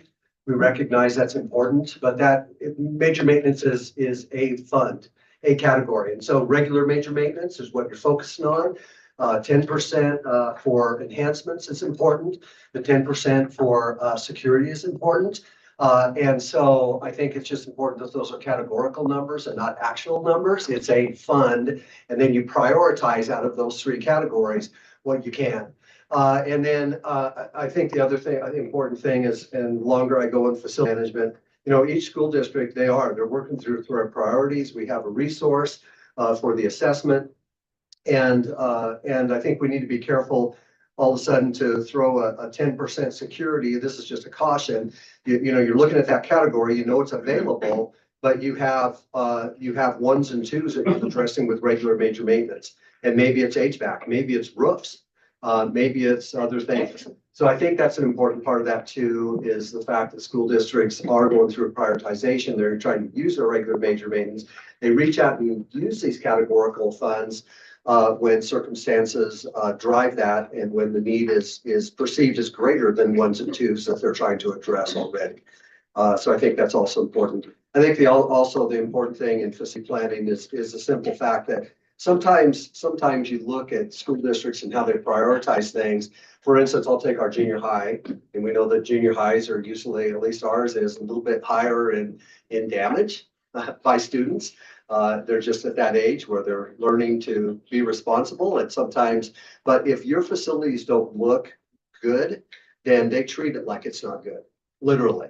And so I'm just thinking about our junior high, and I'm thinking, when I got to the school district, we have 15 to 20-year-old buildings, and some of those buildings, if they've been painted, probably not inside. And so it's not looking good. And so the students do not treat them well. So there's other reasons we prioritize things. Now, to be honest with you, our wall finishes were scored low. But there's reasons you do prioritization other than just condition. And it has to do sometimes with student behavior. Obviously, we're trying to impact the educational environment for a positive educational environment. Colors are important. Like special ed rooms, right? So you want to calm down students, you're going to repaint those. And so those are just some thoughts that went across my mind as we're talking about the 10%, just make sure it's categorical. And then I think the other thing too is that we have to think year or two in advance for planning projects. So we're working through this summer, even though we're doing projects, we're already working on design and getting ready to bid in October, November, December, maybe January at the latest. We're trying to hit the bidding environment that's best for the best cost for competition. And then obviously to get what we need in advance, if it's HVAC, you better be on some things 4 or 5 months out just to get it there on time for the project. So you have to bid those early. So I guess the other thing is that if a school district all of a sudden has to, we've already invested in design monies. We're already committed to projects. Not saying we have to follow through with those. We're already heading for a bid. And so unexpected changes in prioritization can create a challenge, not to say it can't be overcome, but it's just another factor I think that school districts have to adjust to and think about along the way. So those were just some thoughts as we were talking. Mr. Chairman, so Decker, you're telling me that if you come to the commission for a security concern and you want to do an entry vestibule, and you've got 300,000 sitting in your 10% security monies, you shouldn't have to expend those? I think that is a resource, and I think it's the security item that you're talking about. For instance, we put in for our junior high is what, 20 some years old, right? And we have an old analog notification system, right? And so, and that's not really sufficient for notification. It's just not loud enough. And it's not really adequate during Alice training. So I think that's to compare one thing to another. Yes, that can be a high priority, a security vestibule. There's no doubt about it. But what I'm saying is some school districts don't have that, but they have other priorities. Sure. But they're saying, hey, there's other 1s and 2s that we think we can improve a system. It's functional. It's not really where we want it to be, but it's an opportunity for us to prove it outside of our improve outside of our regular maintenance. So your analog system, you want to replace that. Security concern. You bring that to the commission. You say, I need $300,000 for to upgrade my analog notification system. So are you telling me that you shouldn't have to spend your security dollars first on that project, that you would hang on to those and come to the commission for that 300,000? That project it qualifies for major maintenance, for regular major maintenance. So why would I go and do a 10% security instead of a regular major maintenance and try to reserve that just in case there's something else there that is going to cost? For instance, we have to replace sooner or later, we have you talked about this before, locking hardware in schools. We have entire schools at 1,000, 1,500 a door. You take that school and you try to replace that. So there are just opportunities for different reasons. I'm not gonna tell you what your priorities are. I don't even want to go down that road. I don't want to be anywhere near that. But I'm saying if you come to me for $300,000 for a project that you deem as a priority for security, and you're still sitting on $200,000 in your security, safety and security budget, you shouldn't have to spend that first? I think it's a resource that can be used if needed. Okay. Yeah. And is that still more important than the HVAC system? Oh, I don't want to go there. I'm just looking at security and only security. I don't want to prioritize other funds. I don't want to do that. I don't want to go there. And I don't want to tell you what your priorities are either. Because you know a heck of a lot better than I do what your priorities are.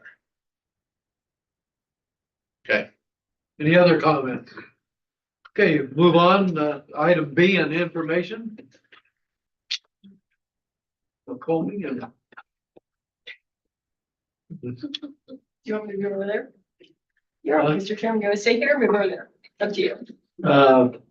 You can do it. Yeah, you might have to talk up for mine. You tried. We can move the mic. You'll She get could it up set there on up the there. phone. Right. I like to be behind the scenes, you know that. So, Mr. Chairman, we have an information item for you. This is on the charter school educational facilities lease reimbursement process. We have gotten a lot of questions on this, and there's a lot of misinformation and confusion about how things work. So we wanted to make sure that we presented to the commission and we put together a guide for you all. You all got that through email, and I believe it's part of your packet as well. And so as you're aware, per the statute, the SCD has to provide a lease reimbursement for educational facilities for charter schools that are in leased space. If they're in district-owned space, we don't pay anything for it. So we developed the guide to kind of help clarify some of those questions and provide information on the relevant statutes, key considerations, explaining the timeline, the reimbursement process, and everything. We've sent this out. We've worked pretty hard on this, and I have to give a shout out to one of our staff members. Her name is Laura Still. She is amazing at organizing my thoughts, which are pretty scattered and kind of scary sometimes. So she put together this guide that is, she made it all organized and did a really nice job. And I want to make sure she gets a shout out for this because I think it's pretty well done to be able to explain everything that is going on with the charter schools. We have shared this with all the charter schools. It's out there on our website for anybody to be able to use. We've had a meeting with the Charter School Authorizing Board as well, and they liked it so much that they're talking about having new charter schools have a requirement that they have to meet with us before they can get their charter. So they make sure they understand the process and how that works. With your permission, Mr. Chairman, I would like to just go through a couple of pages in here, which are the main points, not the whole thing because it's fairly lengthy. So the first page I'd like to address is on 14. And this is just in simple terms, a checklist for the charter schools of the things, the boxes that have to be ticked before they can get their reimbursement payment. The first one is they have to have a signed funding agreement with the SCD. This is essentially our contract between us and the charter school, spelling out the terms, their square footage, all main points of that and how the reimbursement process works. That has to be in place before we make any payments. They also have to provide us a list of their, if they're in their inaugural year, we don't have ADM for them to use. We have to have their enrollment list that they provide for the secretary, or not secretary, for the superintendent of public instruction for their statute as of, I believe it's March 1st, their March 1st enrollment. We also require that they give us a leadership list, both for their charter school and for any board members or owners or officers that are that are on the lessor that they're leasing from. We want to have those as well. So we can make sure that we're not just leasing from someone that's already part of the charter school. Authorizing and operating, we make sure that we've confirmed that they have official authorization that the school is actually open to students and that we have that enrollment as of March 1st. And we also require them to provide us a copy of their executed lease. Before we will do a funding agreement, we have to have that executed lease. Kind of get into that in a little bit about why. But at least we want to make sure that we addresses their square footage, their address, and they separately identify any pre-K square footage because the commission does not pay for pre-K. We only do K through 12. So if they have, we do have a charter school that has like, I think it's 700 square feet that they reserve for K. We don't pay for that square footage. It's not included in the square footage that we use in our calculation. And we also require that they, per statute, have to have separately identified count for major maintenance between them and the lessor. They can be used for major maintenance. So that's another requirement. Moving along, I'll take you to page 16 and just go through some of the key factors in doing the calculation. The first one is obviously grade configuration, because there's different requirements for obviously for like a high school, as there for an elementary school. And so that's one of the key factors. We've already discussed it. Enrollment is the demographic snapshot that's taken on October 1st for UDE. And it is for, we use that for on-site proxy, basically students and seats. And then the average daily membership, we also get that from WDE. We use the most current information we have at the time in order to prepare the budget. So generally what happens is ADM doesn't come out until June 1st. I'm not then prepping the budget until the following spring. So just the way the timing works, we're always running about a year in arrears on ADM. And where that comes into play is charter schools will be talking to you and they're saying they're having enormous growth. They're saying, well, we've got like 300 students. Well, according to the ADM that I have, you have 250. I have to go on verified data. So there is a point of contention where that lags, but that's a timing issue I can't really do much about. Then we look at the square footage. We take a look at the allowable square footage versus the actual square footage. And I'll get into that in a little bit too when we do the calculation. So the allowable square footage comes from the allowable square foot calculator, which is a mathematical formula that we've had. Do you know how long we've had that, Shelby? I'm trying to remember. The calculator? Yeah. Years. Well. Yeah. Right. So the allowable square footage, you will plug in the grade configuration and the number of students. And so like an elementary school at 350 square feet, it'll spit out something, I'll make up a number, like you get maybe 80,000 square feet or something like that. That's what we consider allowable. And the average cost per square foot, the state has, and we have access to, a database that is all of the leases that the state leases everywhere in the state. And so we take a look at that. I filter out things like parking lots and warehouses and things like that. So it's mostly office space to compare. But then we take a look at what is the average cost per square foot that the state pays in a lease in any given city or community. If you have one that does not have a lease in that community, which we did with Alpine, Shelby and I get together and demographically take a look at geographically what the closest cities are, and we take an average of that because we feel that's a fair way to go with that. How do you handle one in Casper if they own their building? We do it off the Casper cost per square foot. But I think Asked if they own their. they don't own their own building. I'm sorry. No, they do not. They are leasing that building. They have worked with a finance company. There's a finance company that actually has built the building and they lease from that company. They do not own the building. Because how do you shoot their what they own pay the finance company every year? They sign a lease with the finance company to, who owns the building, just like any other lease. They're leasing from it. They have to provide us a copy of the lease so we know how much they're paying. And then we make a comparison to what we calculate their payment to be. We pay the lesser of.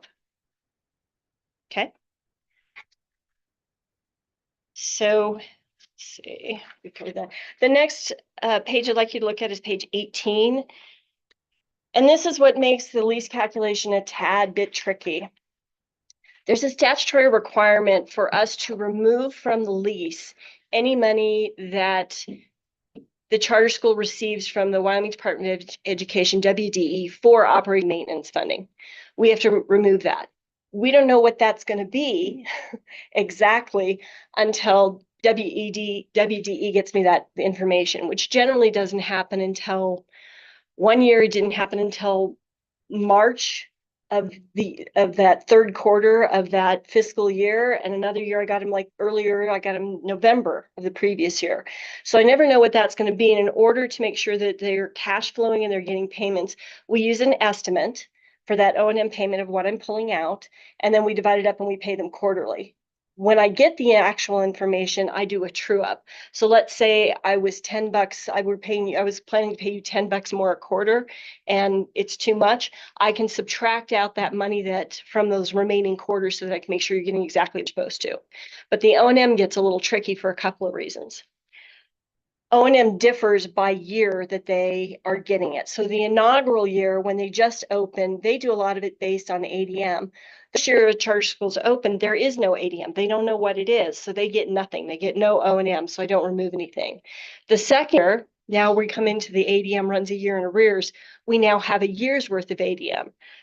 But according to the WD calculation, they only get custodial they only get a custodial payment for their O&M. They don't get the full gambit of O&M in that second year. We call it their first year of operation. Then after the next year, that third year and beyond, they've got enough ADM that they've got their average together so that then they get the full gambit of O&M. So I have to adjust every year. So they start out, they get a full payment with no O&M removed, and then they get more and more O&M removed. And even though we're removing the O&M, it's because they're getting the money from WDE. So it's kind of a wash. They're not getting it from us, they're getting it from them. Does that make sense? Okay. Then the last page I'd kind of like to cover with you is a flow chart. It is on page 22. And this hopefully will explain how the calculation process works. So we start with the grade configuration. And we either look at their ADM, or for the first year, we look at their enrollment. And we take their actual square footage and we compare it to what their allowable square footage is based on an ADM. So let's say their square footage comes out like they went out, their allowable square footage is 10,000 square feet, and they decide to lease a Taj Mahal at 50,000 square feet because that's what they need and they feel like that's what they want to lease. That's up to them, but I only pay them for 10. If it comes in at 10 and they go out and they find the perfect location, maybe across from a park or whatever works for them, and it's only 8,000 square feet, I pay for 8. I always pay for the lesser of. Then I multiply that, the lesser of those, by the average cost per square foot that we pay in the city for the lease. I multiply those together and I get a calculated annual lease payment, a total calculated. Then I have to go in and remove the O&M funding. Once I remove the O&M funding, then I've got a number there. I have to compare that to their actual lease and I pay the lesser of. So in the same instance, if they're paying, I calculate that they're supposed to get $100,000 in a lease payment and their actual lease payment is only 90,000. I'm only giving them 90,000. Makes sense? We always pay the lesser. And then, like I said, we divide it up into quarterly payments so that I have an ability to cash flow for them, but I can still true up and make sure that they get exactly what they're supposed to once I get that actual O&M information from WDE. I think the rest of this, I don't want to go through a whole lot of this. We could spend probably an hour going through this, and I don't want to do that to the commission time, but I'm happy to answer any questions that you have, and I hope that makes sense. There's been a lot of misconceptions when it comes to charter schools. So. Any questions? Questions? Any questions? Well, thank you. Great.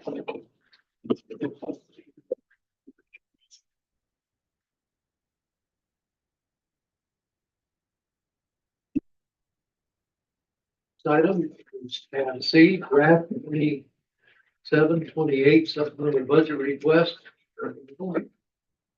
Thank you, Mr. Chairman. Last meeting, we kind of gave you some ideas on what we were looking at for budget items.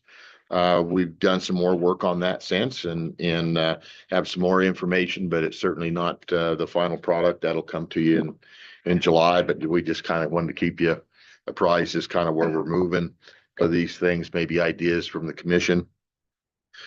First, I'm just going to start on page 20 of 78, and that's our budget process. Item number 1, again, operations. We're not asking for any money for basically the operations of funding for the department, employees, vehicles, travel, that kind of stuff.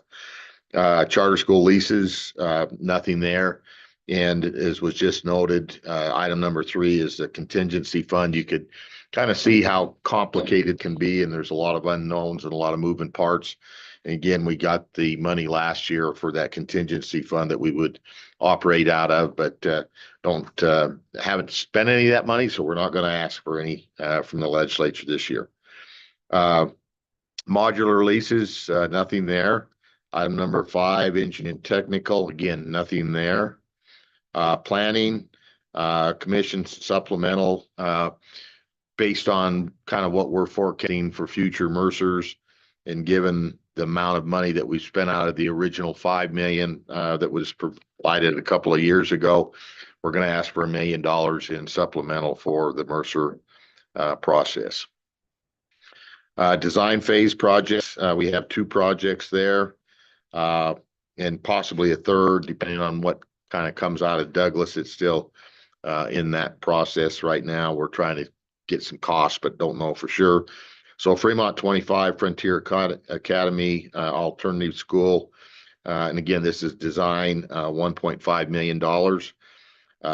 Niobrara, so Lusk Elementary, $1.3 million.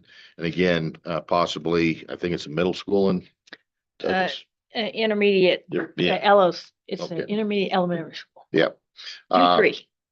So, there's on that one, and again, may or may not go up in the budget, but hopefully we can get some numbers for it's all said and done. Construction phase of projects over on page 21, Carbon 1, Rollins Elementary K1, 2.6 million. Frontier Academy, this is again mentioned the design earlier, $10 million for that. And then Lusk Elementary, 9.9 million for Niobrara 1. Safety and security funds, a lot of discussion this morning on that. And so right now, from direction that we talked about last meeting, just go ahead and ask for the full amount of funding for the request from the districts is 51.5 million. Now it was that if you go back to that sheet that Shelby provided earlier today, you'll see it was higher than 51 million, but we're taking part of that out of that $10 million for that from those requests, because that's part of that. So it's actually lower than what is in that sheet based on some of the funding from the original 10 million trough. Actually, Mr. Chairman, it's higher because those dollar figures in there don't necessarily all include design, Yeah. contingency, the 6% and some of those sort of things. So if you take the totals on those sheet, they're lower, but we have upped those for the soft costs and design. We are working currently with the district to zero in to make, if some of those dollar figures they provided include those soft cost design contingencies, then we will lower that cost down. I think 51.5 is the highest you're going to see. But it's much higher than what you would get if you totaled those numbers at the bottom of those exhibits B and C in the safety and security item. Mr. Chairman, that's fine, verification. So we gave two priorities there, the district priorities number one, district priorities number two. Number one was 28.5 million, number two is 23 million. For providing that, I think both for you and for select committee, I'm not sure what the pallet's going to be for $51 million of safety requests. And in that way, it's throwing the whole baby out with the bathwater. If they want to say, okay, let's just fund this year, all the number one priorities. Again, we're trying to work through the 10 million that we got last year, having any of that money. We're asking for more money, give some options for everybody to look at what that funding request may be. So, but again, your direction last meeting, bring the whole package up in front of everybody so they kind of know where we're at. Component level major maintenance projects. We're going to try and keep that in that roughly $30 million range as we have over the last few years. Again, as I mentioned at the last meeting, I think we're making headway in that deferred amount of money that districts have, i.e. the amount of major maintenance money they have versus a 3-year look ahead as to what's coming forward. A couple of years ago, we had one district that was needed 1,400% more money in major maintenance than they had available. Looking at that, with the use of component funding, attacking some of those projects that are outside what their true means are, given the major maintenance dollars. This time we've got a few districts at roughly about 200%. And so again, if we can keep chipping away at this, I actually think probably in future years, you'll see that need to come down from that 30 million because of the amount of major maintenance. Just last year, getting that increase to 2.5 factor, as that evens out, hopefully between the component projects, major maintenance, the districts will have enough money to fund those projects in the future, that when you look that 3-year look ahead. Demolition, we've got Fremont 1, their North Elementary demo and abatement, $3 million there. And then Albany, Laramie 1 Athletic Field Stadium, their demo and abatement, 1.4 million. The North Elementary School there in Fremont County last year, I think it was our September meeting. Some of the members went through that building. It's literally an old tube-shaped Quonset hut type of building. We were pleasantly surprised. We thought it was actually going to be higher than that because we figured there's quite a bit of asbestos in there, and there wasn't. It already been taken out if there was. So the dollars came in much lower than what I was actually in. I was kind of figuring that amount just take care of the asbestos. So anyway, good news there. Unanticipated funds, looking at roughly about $3.3 million for that. And that's just based on those figures from design, your design, your construction, and your demo projects, and that's percent. And so if you kind of total those dollars up roughly, it's about 3.3 million. Major maintenance fund, we're right in the process of doing that calculation right now. We're waiting to get the ADM figures. Again, you heard discussions on that on the charter schools, that whole conversation. And then we have the latest CRV figures And so we have those numbers that go into that calculation. And, I think it was last year, we were at about 1.7 million for that. And so it's up and down. We've had some years where we didn't need any additional major maintenance funding. We've had some other years, I think as high as 8 or 9 million. So Land Opportunity Fund, our current budget there is $605,232. We're looking at a possible potential land acquisition of about 150,000. So that would leave us about 455,000, something like that. We typically like to see that at about 750,000. We try to keep that in there. So I had them do some looking on the number of purchases that we've done.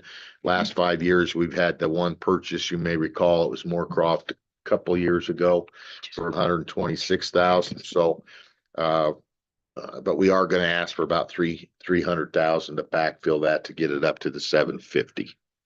Again, you can have a single action, might run as much as $1 million. Kind of just depends on what the opportunity is to do that. We actually did a budget request and purchased the Saddle Ridge 2 property back when I was previously director. And again, so you can have some larger ones. This one, we try to, if we know those are coming, we'll ask for actually money in the budget to do that.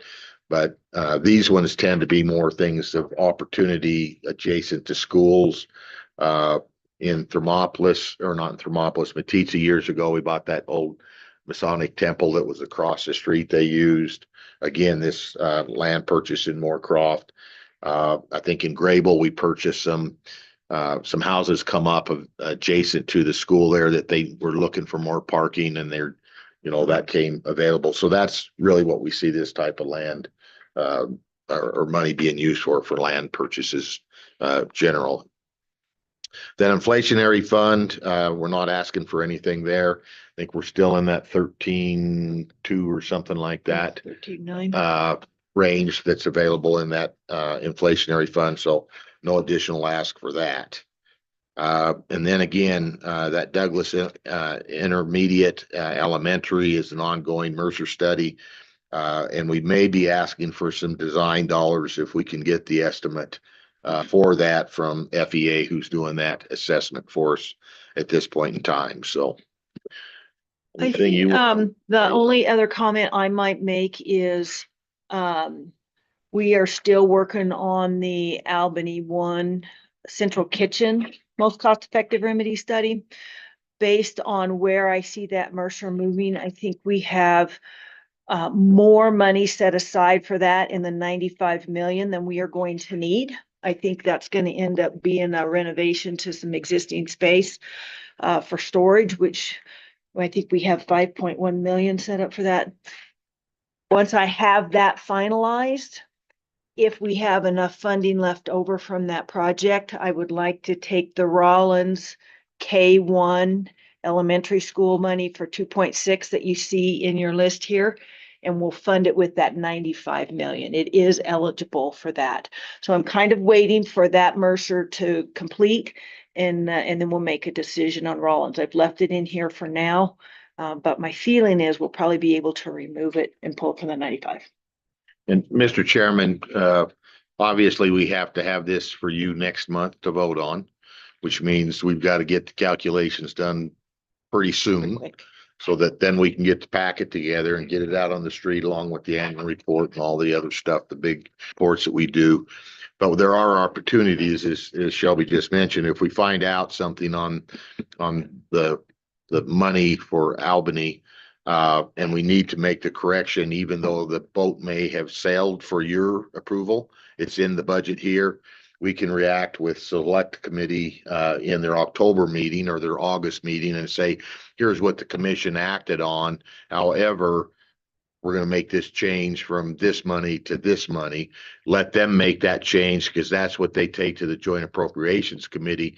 And then we go to the governor on your budget in October, And so in October, we would tell the governor, here's what the commission voted on, but requesting this change in your budget and make it look like we do with the select committee. So when we go into joint appropriation, those two bills are kind of same. So even though timing wise on a couple of these, we've got a little more time to work on them this year than what we have in the next literally few weeks to get this done and tied up for the commission. So any questions? Any questions? Any questions? Mr. Chairman, I guess total on this, just kind of run rough dollar figures. We're looking at about 115 million in total requests. And, you know, when you look at that, there's really 2 items or 3 items that make up almost all of that. If you got 115 million and you got 51 and a half million in security, and then you have 30 million in components. So there's 81 million bucks out of the 115 just in those 2 items. And then the construction dollars make another 22 or 5 or something like that. So really 3 items is the bulk of this request for the select committee and for the governor's budget this year. So. Question. Okay. We now go into our action items. First one is previous business meeting minutes. We need to obtain a motion to approve. Maybe we approved them. Second. Previous minutes. Second. Yeah. Additions or corrections? Are there any additions or corrections? Any additions or corrections? Since you're ready to vote, all those in favor of approving the previous business meeting minutes, please say aye. Aye. Any opposed, same sign? So moved. Now we go to Barbara, I tab. abstain. I abstained from that vote. Oh, So I was absent. Item 2, funding transfer transactions and financial reports. Administrator Anderson.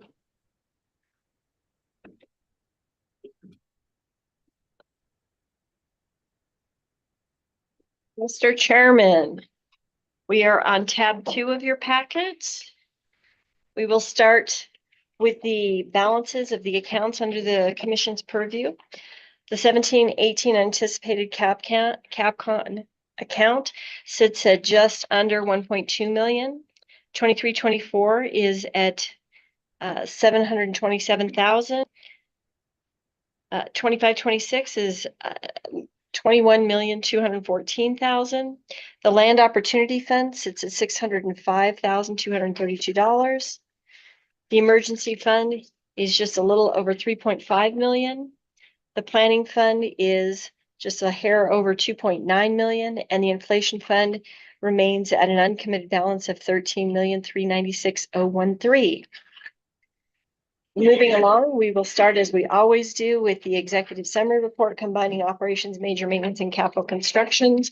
Drawing attention to column C, it is just under $5 billion that the commission has had in the last 20 years for schools. Moving along to page 30, this is the operations appropriation summary report.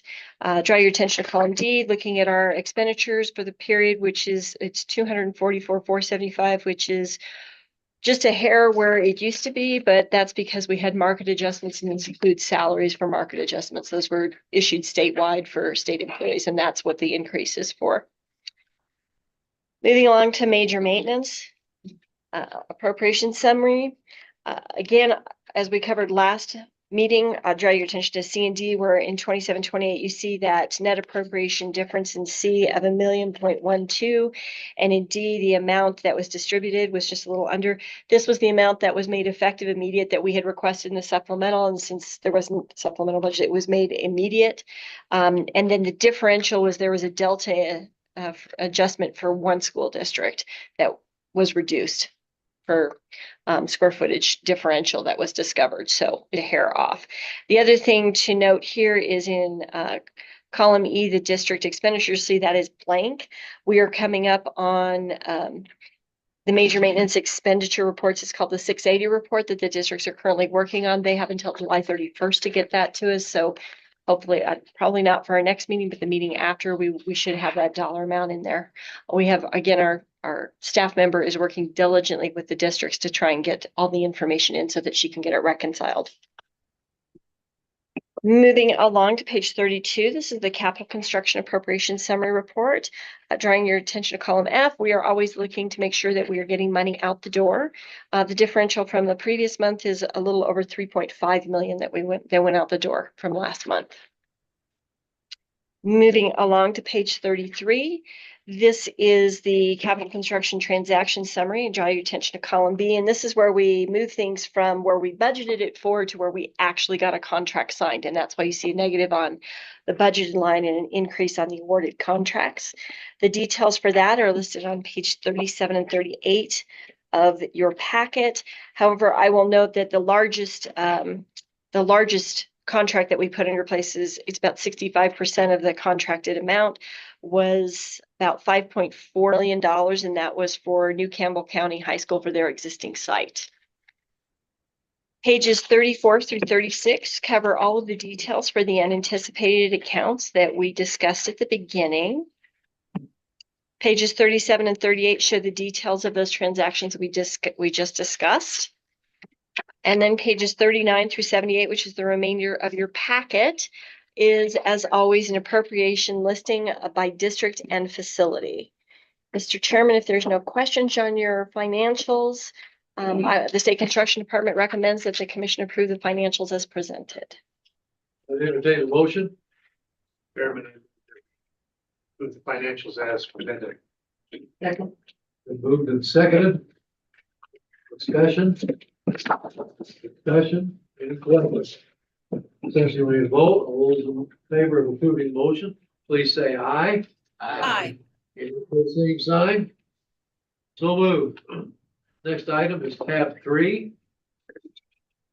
Fremont County School District number 25, request for adoption of cost-effective reimbursements for Coventry Academy and Alternative High School. Chair Carl.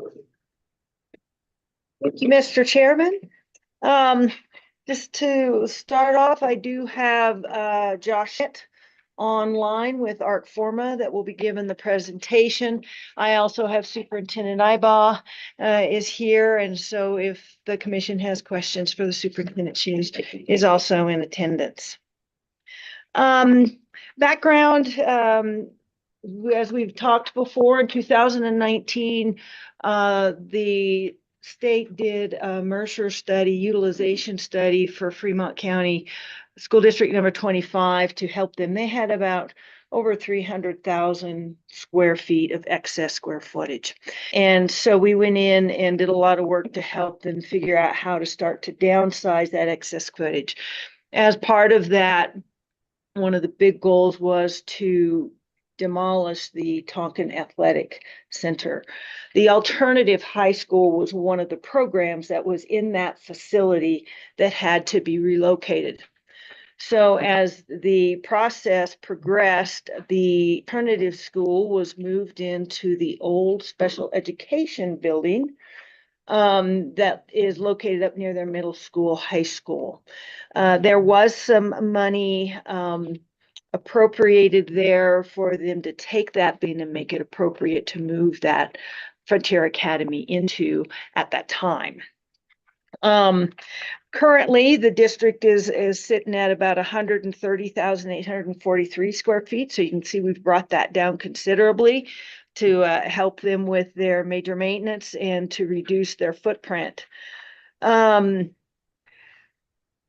2024, we had a capacity issue. Alternative schools started to grow. It fit them initially with the work we had done, but they have just outgrown that bin that they were moved into when the TAC building was going to be demolished. And so their current capacity was at 155. Our 8-year projection was 130.25%. I might elaborate on that projected enrollment a little bit, and you will see this as we go through the Mercer study and Mr. Schmidt presents it. But alternative schools really move around in attendance. When we look at doing a projection, we use the district-wide number for 912. So when we look at what the high school, the major high school is doing in a 912, it's got that dropping enrollment. And so you'll see that this shows it's dropping in capacity over time. But what we actually see is that alternative schools tend to be kind of inching up. And so, so it's kind of hard to work enrollments. I would say that 130 looking out into the future would have stayed right at about 155 was the maximum they could really put in that building. In June of 24, the commission approved us to hire a consultant to do the most cost-effective remedy study for, at that time, it was Rendezvous Elementary School, and we had combined the Frontier Academy study with it because we were looking at a lot of the same buildings as potential housing for, or location for both the elementary school and or the alternative school. So we combined those together. About a year ago, there was discussions that the federal government may defund the Job Corps. There is a beautiful Job Corps facility in Riverton, and it is relatively new. And it was looking like they were going to lose funding and close that facility. At that time, the district, along with Central Wyoming College, started looking at that saying, hey, this may be the perfect opportunity for us to partner together for the college to put some students in there, but them to pull their alternative students in there because it already had all the trade industry facilities that they would use. It would have been the perfect location. So at that point in time, we kind of stalled the Frontier Academy portion of that Mercer study and gave the federal government a little time to see what they were going to do. They, in the end, did come back and fund that. So we hit the go button again on the Frontier Academy and decided to just go ahead and finish this most cost-effective remedy study based on the fact that that facility was not going to become available. Again, the most cost-effective remedy is to optimize the benefits. So we always look at benefits first and look at the educational benefits of our solution, and then we pull in the lowest cost when we look at maximizing the benefits and then reducing the cost. The state construction department entered into agreement with Stasis Design. They have since changed their name to Arcforma just this year to perform this most cost-effective remedy study for high school. Arcforma's job was really to guide and facilitate the process, evaluate all the potential remedies, and then through that process determine the most cost-effective remedy and prepare a final report. Objectives really trying to identify the capacity issue, which was our primary goal. Look at current and future enrollments of that facility, ensure that the district could deliver the educational programming that they needed to deliver, and provide them a sustainable long-term solution that the district could carry on.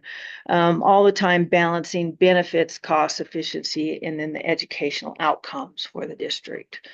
Unless there's any questions for me now, I will turn it over to Mr. Schmidt with Arcforma. You do have a copy of the presentation that was handed out to you this morning. If you want to follow along. And if there's no questions, I'll turn it over to Mr. Schmidt. All right, go ahead, Josh. All right, can everybody hear me? Wave, thumbs up, something. Awesome, thank you. I'm trying to share here, but it says sharing is disabled by the host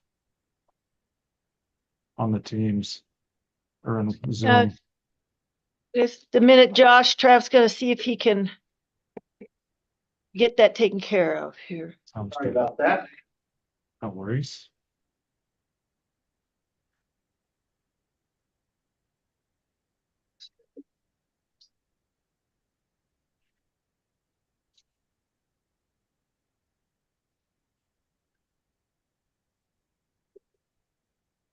Try again. There we go. I think, is that up? Yes, sir. Okay, great. And yeah, thanks Shelby for all the background information on that. Shelby actually probably covered a good chunk of what we've got in here, so I'll try not to be too repetitive for everybody. My name is Joshua Schmidt. I'm one of the principals with ArcForma, formerly Stasis Design. And one of the other principals here, William Wedemeyer, who a lot of you guys know pretty well, was not able to make it today, but he put in a lot of work on this, over the last year and a half or 2 years, I think, between this version and kind of that previous version as it was lumped in with the Rendezvous study. So for this portion, like Shelby said, we're really focusing in on the Frontier Academy, the alternative high school in Riverton. Here's looking at the planning team that was involved. I mentioned that Jody was online. We're also working with Justin and Ed from Riverton, as well as the folks from School Facilities Division. And then Will and myself from ArcForma, we're working on this internally here in our office. And kind of like Shelby said, the purpose of the Mercer and what triggered this was a capacity issue that the district was experiencing on campus with that student population. Like she noted, the overall trends in Riverton have been coming down, but the population for the alternative high school, that population has been slowly increasing consistently over the years. So kind of a duality there, but something that we took a look at here. And like she also mentioned, there was kind of the additional challenge of having additional excess square footage on site. So we don't necessarily directly look at that in this study, but depending on the option chosen, there are some options there for some of the excess square footage that is currently built to be pulled back even further. So we'll look at that a little bit later as well. Just a quick look at the process here. It was a collaboration between the district, the School Facilities Division, and ArcForma. Going through the project, we had to define the need, define the district goals, work that into a space program based on where we took the projections of that student population and the number of kiddos, evaluating the existing facilities that we're looking at for possible solutions, and see how those might benefit the district being currently in place. And then ultimately we did the scoring based on site impacts, community impacts, operational impacts, and then educational impacts. And then used that data to do kind of a cost benefit analysis.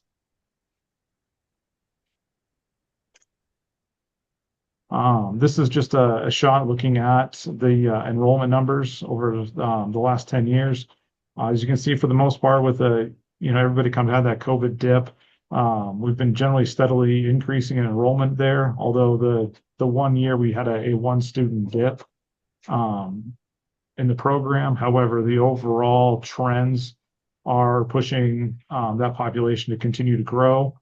We do have a note down here that even though it's possible for the enrollment of that program to continue to grow, the district has applied with the Wyoming Department of Education to cap the enrollment at 75.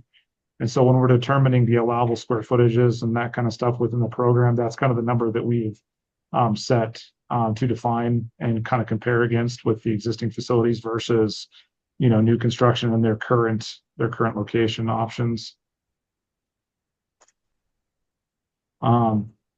Just looking at how that breaks down based on SFD calculations, 75 students leaves us with 15,825 square feet allowable. The current facility is at 8,527, and dividing that by the 215 brings us to 39 kids. At the moment, for 2025, they had 41, so they have slightly exceeded their existing location, even as it sits. And then this is the space program that we went through with school facilities and the district to fill out what all would be part of that programming.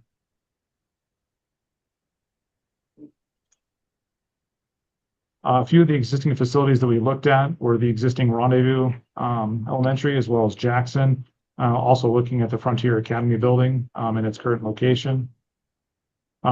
Noting that Rendezvous and Jackson are, substantially older facilities and much closer, if not past their end of life. or expected end of life. And then jumping into the scenarios, we looked at 4 scenarios.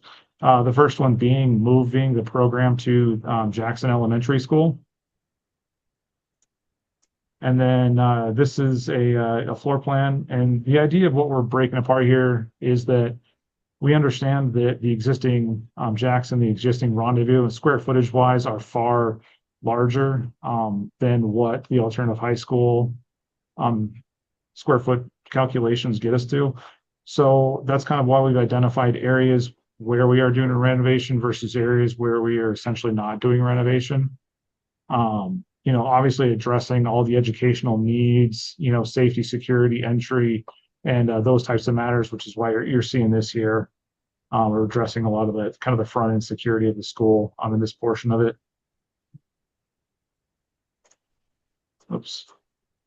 I think per what Shelby told us last time is that the overall report that you guys should have does have more detailed floor plans about how this diagram comes together, but just for not putting all the information out to the public, it's kind of been slightly redacted, I guess, for this particular presentation. This one does not include any demolition in the proposal, so directly there's no reduction in square footage in this particular solution. Option 2 is to look at the existing Frontier Academy location. Like we said, the existing building is 8,527 square feet, leaving us with an addition of 7,298 square feet to come up to that required program space. A couple of the items that we noted on site, Shelby mentioned the adjacency to the middle school here. So the parking component requirement for this project is substantially larger than what they currently do have on site. So to get up to standards from the square footage on the parking and stall layout, we're actually eating into that playfield adjacent to the school quite a bit. So that is kind of a negative point on how this works out. The location of this school is very much shoehorned in between the existing middle school track. You can see some of the other courts and other stuff in the field on this side of the building. So really don't have a ton of room to grow within that, and it does cause some site constraints. Option number 3 was looking at Rendezvous, and you'll notice on this one we are including 48,692 square feet of demolition. So again, working to back off some of that excess square footage in the district. And then this blue area would be the area that would be renovated. And then reworking the entry. One of the positives of this is that it's got a lot of parking. It's got a lot of the other kind of site infrastructure in place. So there's room for this to happen there quite well. And kind of, again, looking at the kind of the breakup in the floor plan, areas where we are doing renovation, areas where we're utilizing but not renovating, and again, with the demolition up here. And then the fourth option would be new construction. The site that we are showing this on is just up from the admin building. And that's not to say that this couldn't technically take place on any other district property. It was a location that had been discussed. It does have the advantage of being adjacent and close to the admin building in terms of parking. So we could actually get away with just adding a much smaller parking lot for the high school directly and still having spillover into that admin building parking lot. And this is, again, that 15,825 square footage on this. I said lots of different options as to what this could be, where it goes, but just from a scope standpoint, that's kind of where this fourth option landed. And then kicking over into the scoring matrix, all of the site impacts, community impacts, operational impacts, educational, environmental impacts, that's all something that was discussed between ourselves, school facilities, and the district staff to identify what those impacts were. I identified the scoring criteria, the importance factors, as well as the actual, the scoring methodology and components here. So as you work across, the importance factor obviously weights certain components of the the criteria more heavily than others. And in this, like I said, we developed all this before we looked at that relative to the cost components of it. So if you go based off of that scoring methodology, option number 1, which is the renovation of Jackson Elementary School, ends up being the highest scored. With the renovation and partial demolition of Rendezvous and new facility, very, very close. And then renovation addition to the current facility is the lowest scoring alternative in this. And then to look at the cost evaluation summary, scenario 1, again, renovating Jackson Elementary, $9.29 million. Number 2, which was addition to the existing facility at $11.63 million. The renovation partial demolition of option 3. I'm good, Kevin. What's up?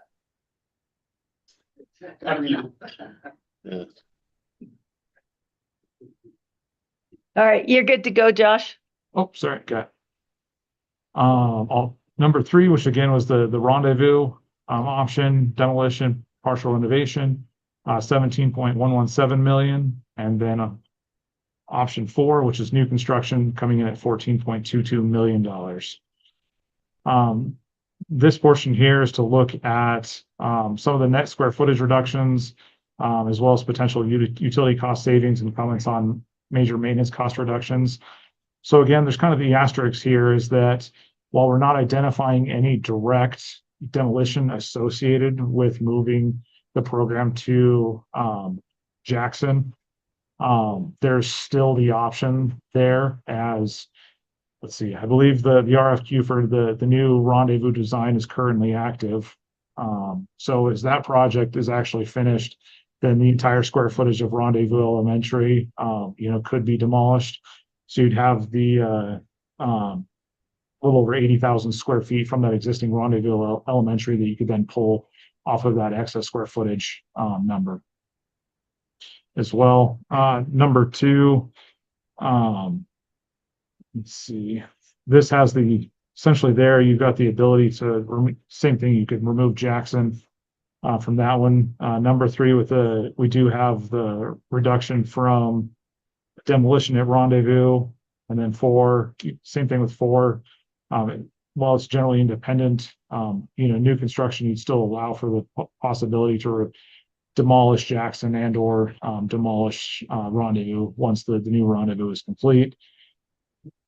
So all of these options are presenting, potential utility cost savings as well as major maintenance costs when you look at actually reducing this overall square footage from the district. So then if we look at cost benefit analysis, really this, in some ways, this is a somewhat unique Mercer potentially, as the highest scoring was also the cheapest, most cost effective. So that's just kind of how this is showing. Really, it's kind of establishing that the new construction is kind of the crossroads between all of the options in terms of establishing kind of that baseline scoring criteria. So anything essentially in this graph, anything top left from this intersection point becomes the most cost effective. So like I said, with the program moving to Jackson, it is the cheapest and the highest scoring option that was reviewed.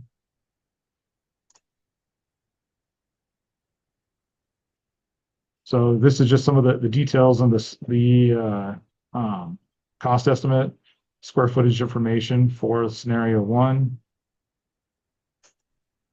Again, overall coming at $9.929 million.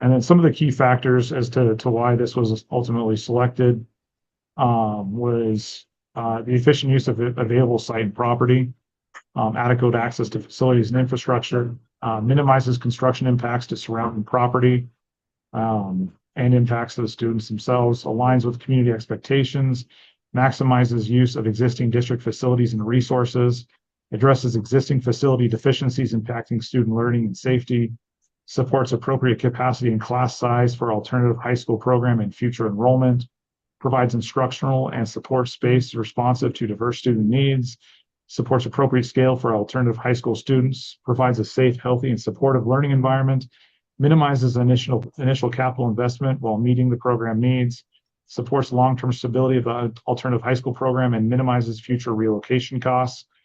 And then when rendezvous is replaced, the excess square footage for the district as a whole will be reduced from 138,843 to 88,386.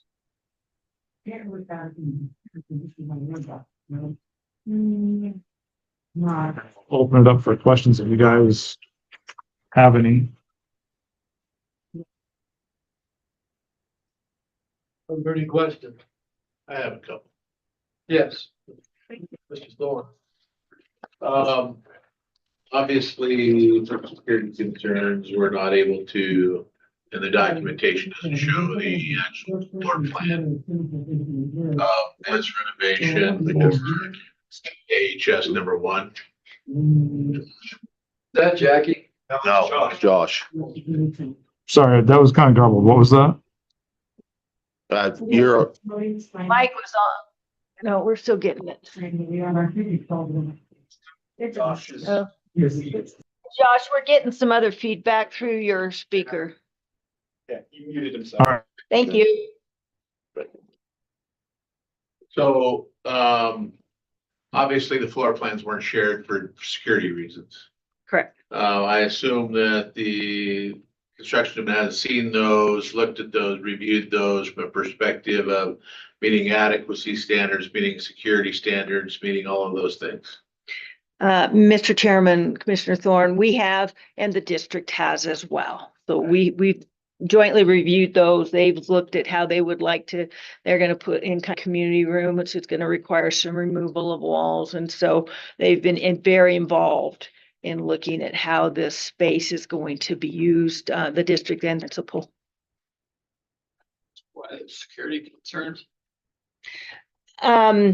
Just typically do not put out floor plans as a safety measure for schools.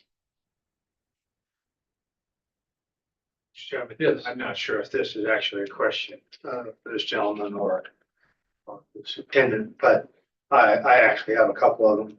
But one of them is the existing school has 42 students with no parking. And so now we need a parking lot that fits all of the students. Can you help me understand that more? Mr. Chairman, there actually is some parking at the existing, you can't see it because of the way the layout was put over the top. So there is existing parking at the alternative school now. It's too small, but there is some slight, low parking, a little bit of parking there. There are not design standards for parking at alternative schools.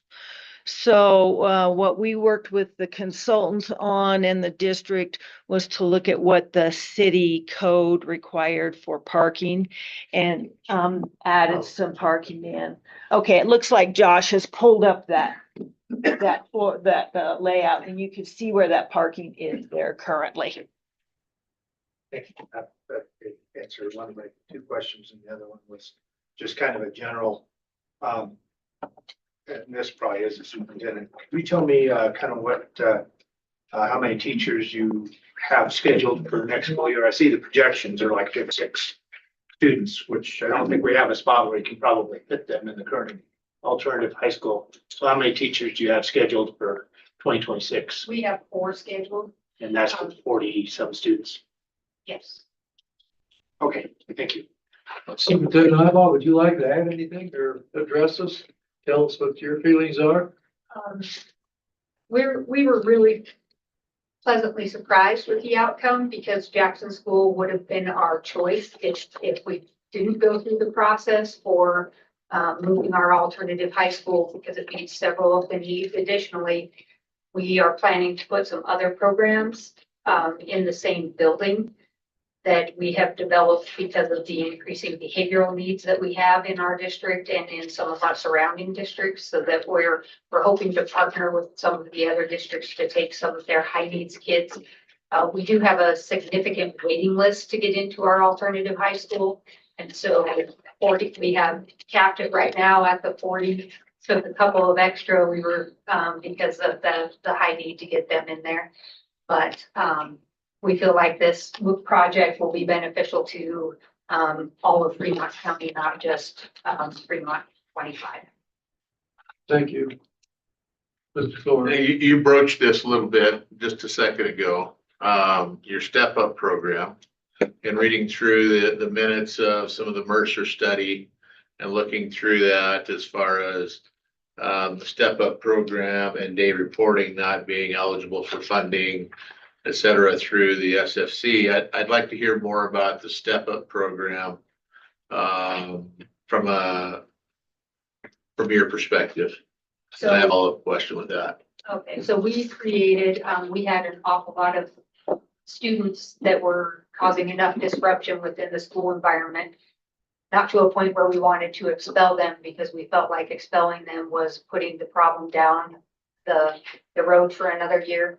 So we created a program. The first year that we created it, we actually created it at Christmas time. We went down, my husband and I cleaned out an office space at a building. We partnered with the boys home, the group home in Riverton. They provided a day staff member. We provided a day staff member. We split the cost of the facility in order to have students removed from the regular environment, but not just sent home. That has evolved, and now it's not just for our middle school students. We're finding that we need it for our K-5 students as well. Not all of them. We found that if we want to get help for our kindergarten and first grade students, then we have to put them through the special education process to see if they qualify for an IEP in order to get the support of like Sunrise Academy or Northwest BOCES. We don't want to do that because we think sometimes it's just lack of exposure to a controlled environment where there's expectations. So we have created a program to where the students, with the agreements of the parents, can go there for a more structured environment for a short time and hopefully learn how to behave at school and then be put back into the regular environment. So based upon that and the need at that K-8 level, if you were the ruler for the day in charge of schools, facilities and school facility funding and all of that, and I'm asking this question because we're going through our adequacy standards. And I have heard more and more of an uptick in that need behavior wise of kids that are on IEPs that are causing disruptions and causing problems for the rest of the children and their learning. So my question to you, being ruler for the day, is that what would you do design wise, new facilities, new buildings? Kind of give me your thoughts around that to address these behavior children. So I would design to have a school within a school option. So we do have that. We do have those options right now at our high school, but we've made those more permanent. It's not the short term or and it doesn't work for our elementary schools. But we will put a student out for a semester or 9 weeks or maybe 10 days to our step up day school. Whereas our school within a school is they're out for the whole year or they're out for all 3 years of their middle school experience. But if you set up an area to where they have their own space and it's not as impactful, if you just do a classroom right in the middle of the structure, then when they're screaming and kicking and hitting and biting, and the whole school can hear it. But if you have a separate area to where that isn't disruptive. Additionally, right now, when our kids do become disruptive, the largest thing is they're running throughout the whole school. And with the rules of restraint and hands-on and all of those, oftentimes they're just allowed to, as long as they are not harming themselves or others, but they are disrupting the educational environment by running through the hallways, screaming, banging on doors, etc. So in the design, if you could somehow have an area that is separated but still a part of the school, that would be ideal. Thank you. Thank you. Mr. Chairman, Courtney Muir with the WDE has a comment. Okay. Good afternoon, Courtney Muir here. I think I should probably mention that as a result of recalibration this past session, the fiscal year 27 model, it's not built for alternative schools to be over 50 students. So once you go over that 50 capacity, funding goes down. You no longer get these small school extra funding. So it might be prudent of you guys to do another fiscal impact analysis with our department to see what that looks like once you go over 50. Thank you. Yes. She said, thank you. Superintendent Iowa did. Yeah, thank you, Courtney. Yeah, you're welcome. There's more specific questions for superintendent. I guess you could educate me on that. The cap at 75, but I think the projection in here had the enrollment going up to 89, 87, 99. Mr. Chairman, that's accurate. If we were just to take the enrollment and project it, it would go up. The district wanted to cap it at 75, thinking that's, again, a number that's probably comfortable for an alternative school. I did go back and look at their application with WDE, and that's what that application utilized too. If the superintendent wants to chime in further. So with the amount of programs that we're also planning to put coincide in that building, and one administrator and our social workers that can handle the load. We don't want it to be too large. We're also implementing what's called a discovery program, and it's a 6-week instructional program that the students have to participate every single day in order to be allowed into the alternative program. And so we're thinking that probably in this first year, 50 is going to be our cap, but we do want to be able to meet the needs of other students. However, that's a very good point that we probably should look at the fiscal impacts of going larger. So if that at-risk population were to get up to 75 or higher, there's alternatives for those. So we do have what we call Wolverine Academy, which is a school within a school option at the high school. And we have Spartan Academy. We are looking into our Spartan Academy, applying to be an alternative school, but I haven't pulled out that application to see what that process would be yet. It's just a question that has come up from some of our administrators, but I have not had time to research that.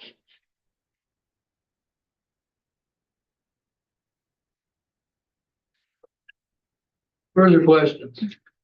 Yeah, question, I'm kind of not sure quite who to direct this to. The more detailed cost estimates for the other options weren't provided in here, but I just had some initial questions about the one that was provided. It doesn't list any dollar amounts for demolition or independent testing. Or looking at the plan, there's the description of the plan. Some of those costs may be needed, like if we're putting in new parking lots, we're gonna have to have some material testing and stuff.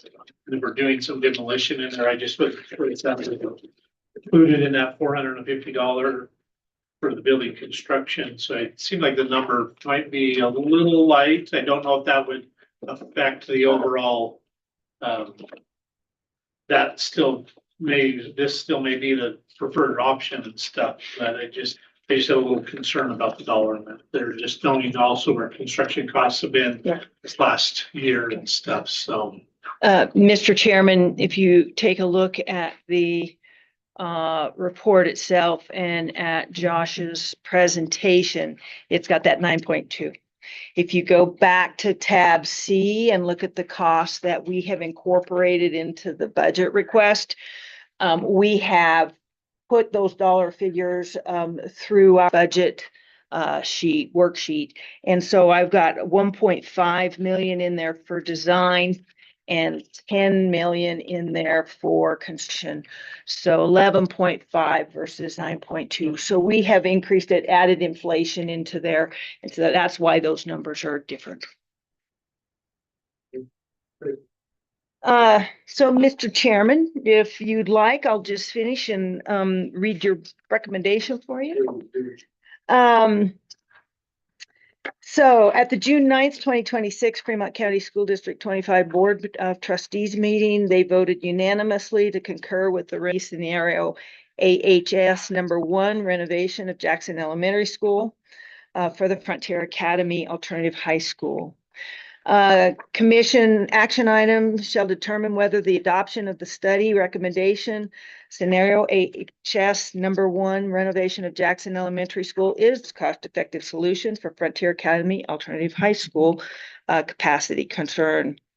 Potential results, adoption of the Mercer by the commission allows the Mercer to be incorporated into the Fremont County School District #25 facility plan, and the State Construction Department and the commission to include the funding in the commission supplemental 27-28 budget request.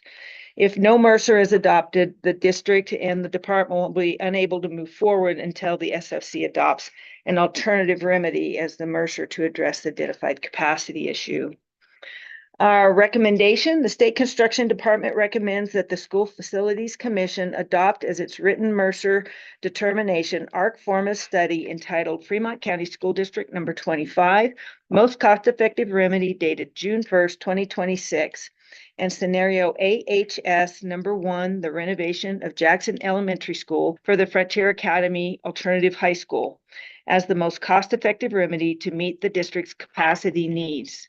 This remedy is in the best financial and educational interests of the state, taking into consideration the most efficient and cost-effective approach to deliver quality educational services and address building and facility needs and the effects of the proposed activity on the local community.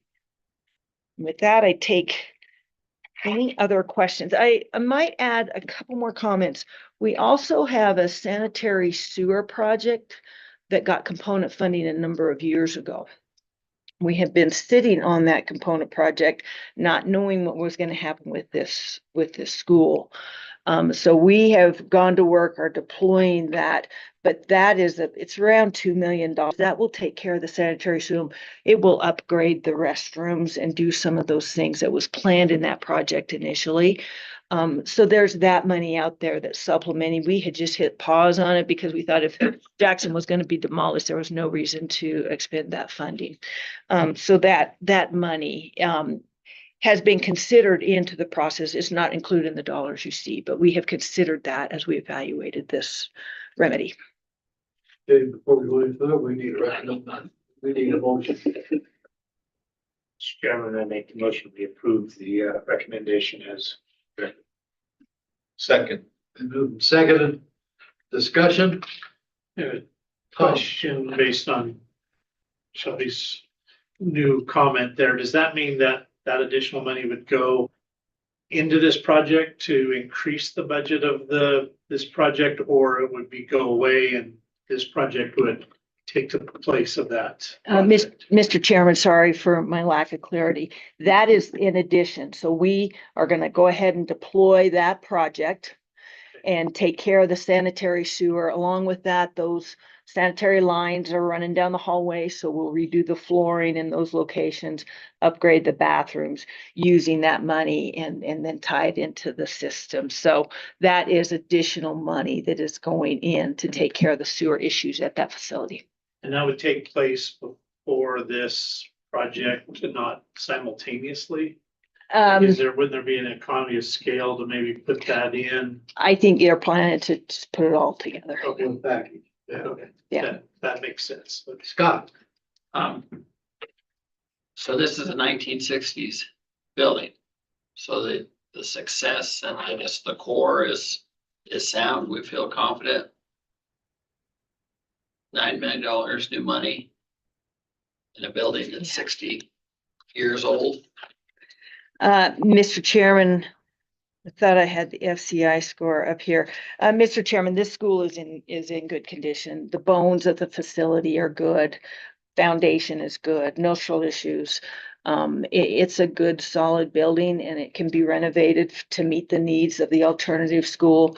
In Riverton in particular, one of the community, sentiments is they want to keep these old buildings and this one it's in good shape. So we've easily bought years of life into the school and the FCI is good. Further board discussion? Further board discussion. Since you're ready to vote, all those in favor of the motion, please say aye. Aye. Any opposed, same sign? So moved. We'll go now to item 4, Fremont County School District Lander, disposition of Old Elementary School, John Rexis. Thank you, Mr. Chairman. If I could get Mr. Schmidt to quit sharing his screen, I think I'd be able to see if you all had any questions as I'm working through this there. Thank you. I wish I could be there in person today, but I appreciate the opportunity to present remote.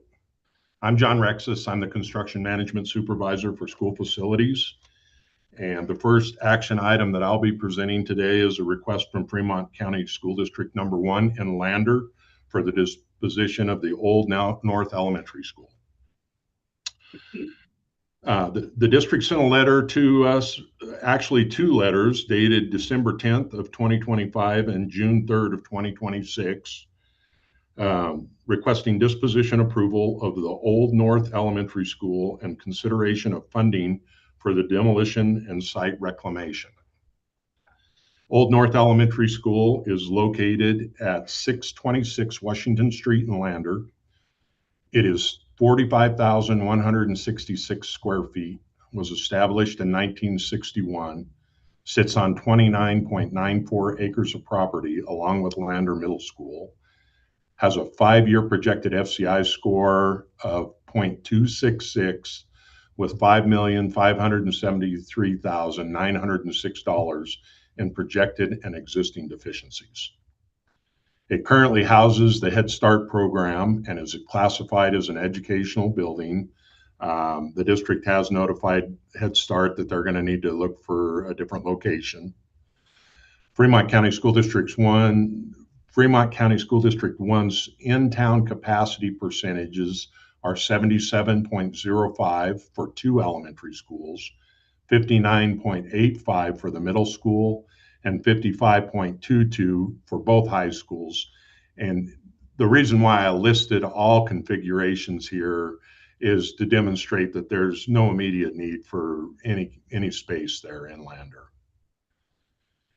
If the School Facility Commission approves this disposition, Old North ES will be added to the upcoming budget request for funds to complete abatement, demolition, and site reclamation. Disposition of the Old North Elementary School is included in Fremont County School District Number 1's 25-26 facility plan, and their Board of Trustees held a public hearing regarding the demolition on February 17th of 2026. That board had previously approved disposition of the property at a public meeting on November 18th, 2025 as well. I've included a picture of the front entrance of that school. You can see the Quonset hut gym that Director McComey was talking about earlier on in this meeting. The action item for today is to determine whether the disposition of Fremont County School District's Old North ES property in Lander protects the financial interests of the state or is otherwise in the public interest. The potential results are that with School Facility Commission's approval, Fremont County School District 1's request for funding will be included for consideration in the upcoming budget request.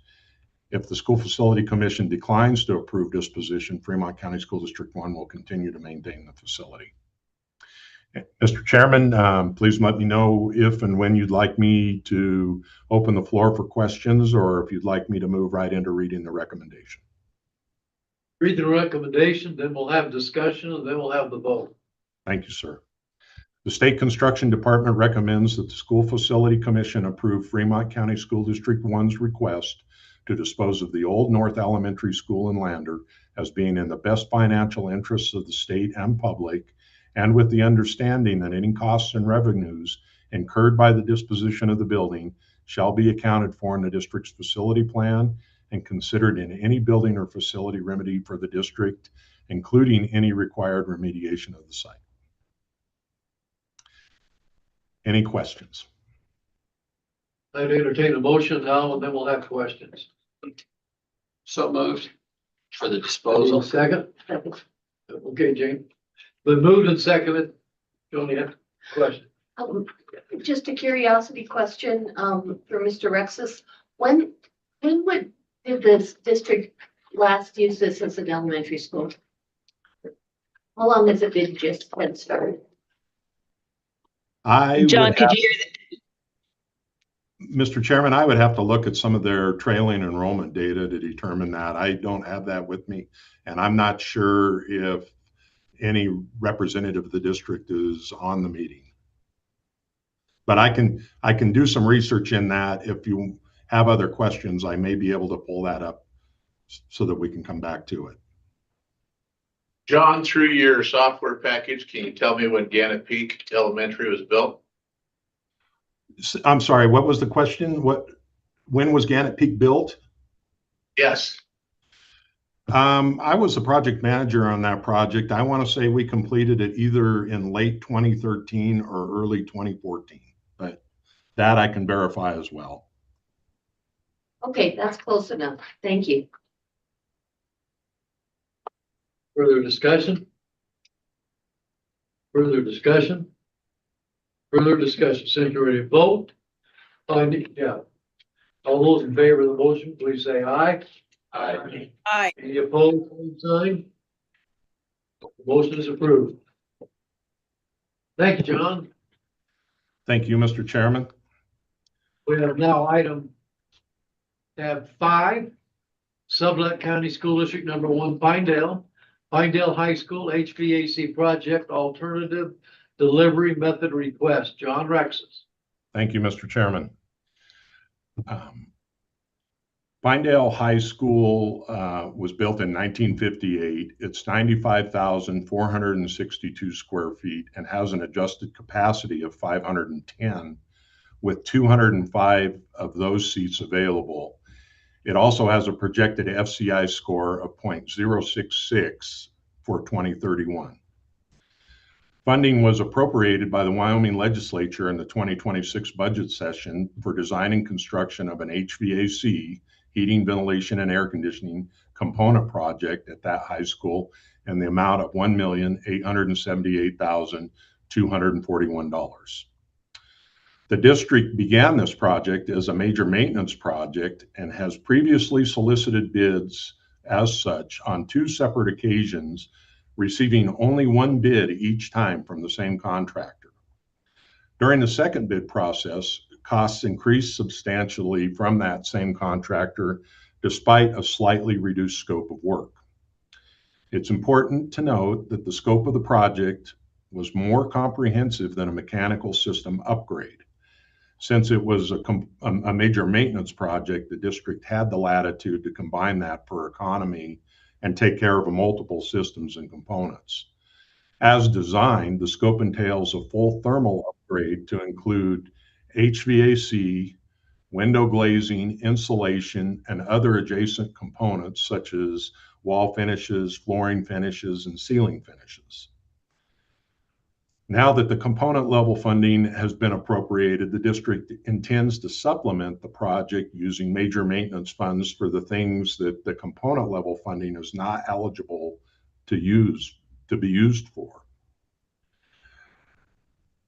And that will provide them the economy still on the job, but there is going to be different colors of money and an added layer of complexity to the project, because those different colors of money are going to have to be tracked and accounted for separately. Because the 2 previous bids were non-competitive and much higher than anticipated, the district contends that a construction manager at risk delivery would provide the most accurate and timely cost estimating as they're reworking the design to complete the big package within the available budget of both the capital funds and the major maintenance funds that the district has available for this project.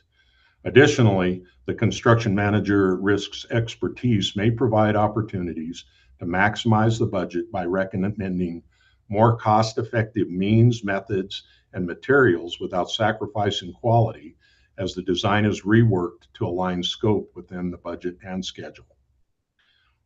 It is the State Construction Department's understanding that the district just completed a successful CTE expansion using this delivery method, and that the district personnel are familiar with the process. I want to note that because it is an occupied campus, there are additional considerations in regards to means and methods, security and safety for this project, because students will be on site probably during the course of a multi-year and multi-phase project. This project entails significant coordination and constructability considerations associated with that phased construction and/or mechanical system replacement work. Again, because of the school being occupied, I think that's going to drive probably a phased construction, and they're going to have to coordinate all of that with the means and methods early, which is typically not something that we like our architectural teams to inject into their specifications and drawings. The State Construction Department also recognizes the importance of maintaining alignment between project scope, schedule, and available funding throughout the design process. Early collaboration between the design team, owner, and CMAR contractor may assist in identifying cost, constructability, and scheduling concerns prior to the completion of the revised construction documents.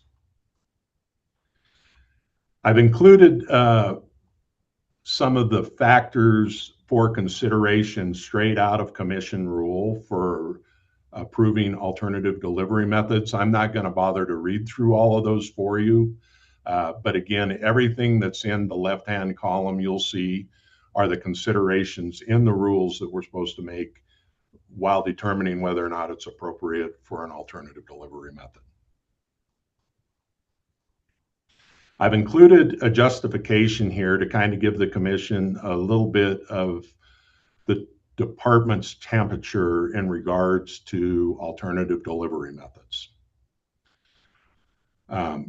Sublette County School District 1 has unsuccessfully attempted to procure the project on 2 different occasions using the traditional design bid build process. Given the complexity, phasing requirements, schedule constraints, local market conditions, constructability, and work occurring on an occupied site, contractor involvement throughout the design process will assist the district to deliver a project on budget. CMAR, Construction Manager at Risk, is a viable alternative project delivery method for the design and construction of this project.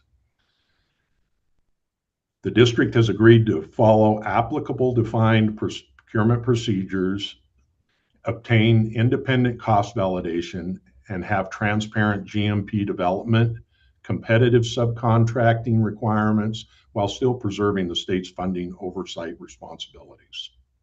The action item for today is to determine if Sublette County School District Number 1's request to the School Facility Commission to approve the use of a CMAR delivery method rather than design bid build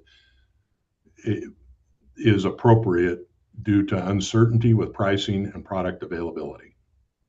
The potential results are, if approved, the project will be bid as a CMAR project, with the CMAR able to participate in the redesign while providing continuous cost estimating and budget validation. Additionally, the CMAR can assist with the selection of cost-effective available materials and phasing of the project. The School Facility Division of the State Construction Department recommends the School Facility Commission approve Sublette County School District Number 1's request to begin procurement for a construction manager at risk, with the understanding that the project shall be handled as a traditional design bid build if a guaranteed maximum price within the project budget cannot be negotiated. The School Facility Division of the State Construction Department makes this recommendation based on the unsuccessful attempt at using the traditional design bid build process. the complexity of the project, and in consideration of the active campus, having students on site. With that, I'll open up for any questions, and I would note that I believe the district's facility manager, Gerald Fleckinger, is available for some of those questions as well. Before we go any further, I need to see if there's a motion. Mr. Chairman, I move that the commission approve the schools facilities division of the state construction department recommendation as indicated. I need a second. Been moved and seconded. Discussion. Mr. Chairman, I have a couple of questions. I, of course, worked around this a little bit. There always seems to be a cost on the other end. I think, thank you, Mr. Rexis. Your explanation of what went into that is helps clarify why the complexity would be such that you would get high bids on the HVAC part, because a lot of the component work is not HVAC.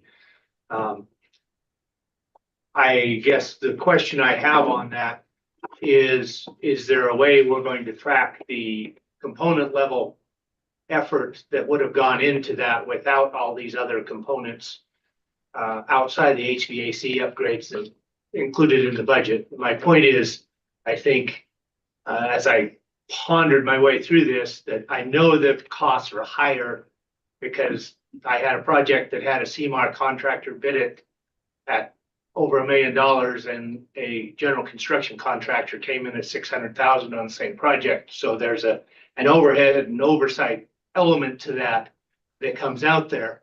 And I don't know if that was intended in the component level stuff that was funded through the legislature. So that becomes, I guess, a question for me. Was there no way to break this work out so that they're doing HVAC and the other work? Ultimately, I guess is my question. Mr. Chairman, I think that's a great question. The department, along with the design team that includes the construction manager at risk and the district, will continue efforts throughout the course of design to identify the scope of work that's going to be covered by major maintenance, as well as what is eligible for the component level funding. So I really can't say exactly with the economy of scale where we're going to hit with a revised design in relation to the budget. I would say that the district's well aware that component level projects are intended to be supplemented with major maintenance funding.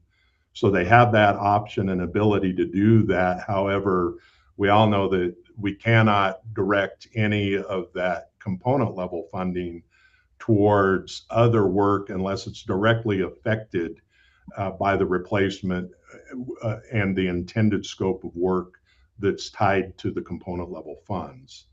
I think I'm hoping that answers the first part of your question. The second part of your question is I think that's why we put the clause in the recommendation that if they're unsuccessful at delivering a project or delivering a GMP that fits within the budget that's available, that the school district still has the option of using the revised design with all the recommendations from the construction manager at risk to go back out to a design bid build process.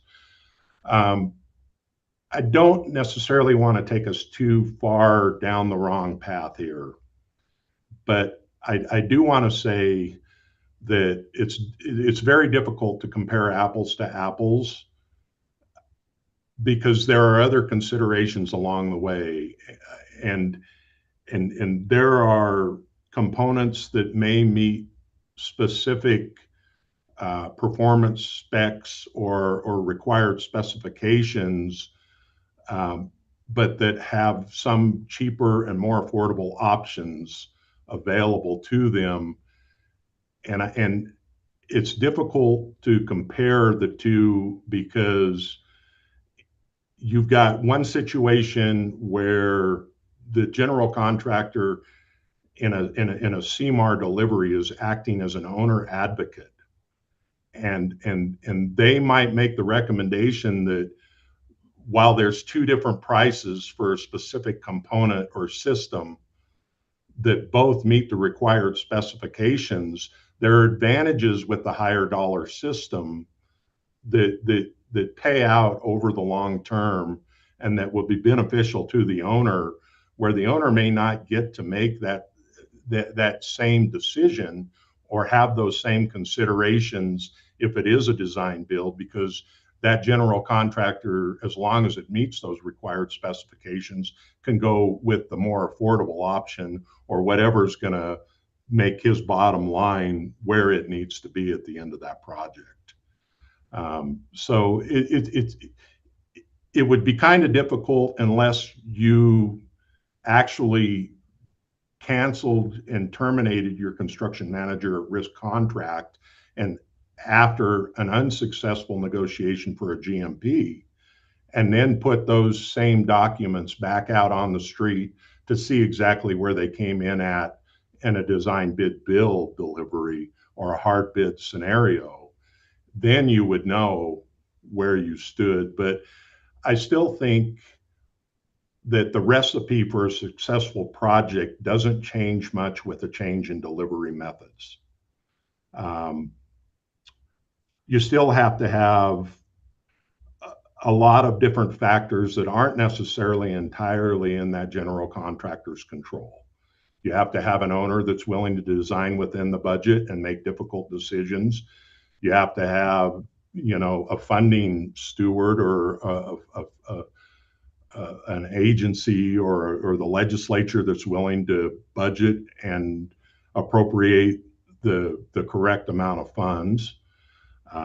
You have to have a designer or an architect that's willing to design to the budget, and you have to have an honest contractor. And I don't think that those things change as the delivery method changes. Any one of those factors that isn't adequate could upset the balance of your project and affect the outcome in any delivery method. And that's why we tried to focus on the advantages and the disadvantages of the different delivery methods so that you guys can make a determination. Does this warrant some of that additional potentially cost? And is there an advantage in the deliverable from either a quality perspective or a timing perspective that offset potentially some of that additional cost that we believe is historically there for alternative delivery methods? And thanks, John. Mr. Chairman. Thank you, John. I appreciate that. That's a good explanation. And don't get me wrong, I'm not against the CMAR. I've seen some projects very similar to this with a bunch of elements come together where that's the appropriate thing, that just because they become reasonably complex. And I know there's some other bidding requirements for self-performed work and stuff that are behind the scenes that would mitigate a lot of that. I just wanted to get a little bit clearer picture of how that might look. And I understand that you guys have probably been looking at your CMAR contracts to make sure that you've got some clear, transparency is the word I'm looking for there, and how the fees and costs are allocated. So certainly not against it. This might be a good place to do it. I know we've got some really good contractors that do CMAR in the state. And so, using an RFP process to make sure we got someone qualified that does that certainly seems like a good project to work through this with an owner that's more sophisticated than maybe others in the state would be on that. So not against it, just thank you. Thank you, Mr. Chairman, and I appreciate your comments and your questions, Commissioner Conklin. John, not to go into too much detail, but was the bidder on you said it was the same bidder, the only bid, was that a mechanical contractor or a general contractor that provided that bid on the previous bids? I believe it was a general contractor, but if Gerald Fleckinger is available, I'd probably ask him to weigh in on it. He might have a little more detail to provide. Chairman, So it was a general, what had happened is we did, we do the mandatory walkthrough thing and a mechanical contractor comes and a general comes and then they combined. And they only did one bid and so that happened to us 2 times for the same process. So we have a pretty good idea of where it might fall. But that's kind of what happened to us and we just struggled with getting bids, so. Another follow-up, because I think I've been pretty clear. I like the construction manager at risk process. I think it can work. It has its negatives just like any other process, but one of the things I've noticed with working up in this northwest part of the state is that when you can do the construction manager process and get a good construction manager on board, they can help pull in and help. Those subcontractors like to know who they're working with sometimes. And I mean, obviously they know who they're working with on a design bid build, but the construction manager can go out and reach out and use some of their leverages and getting some good subcontractors to participate.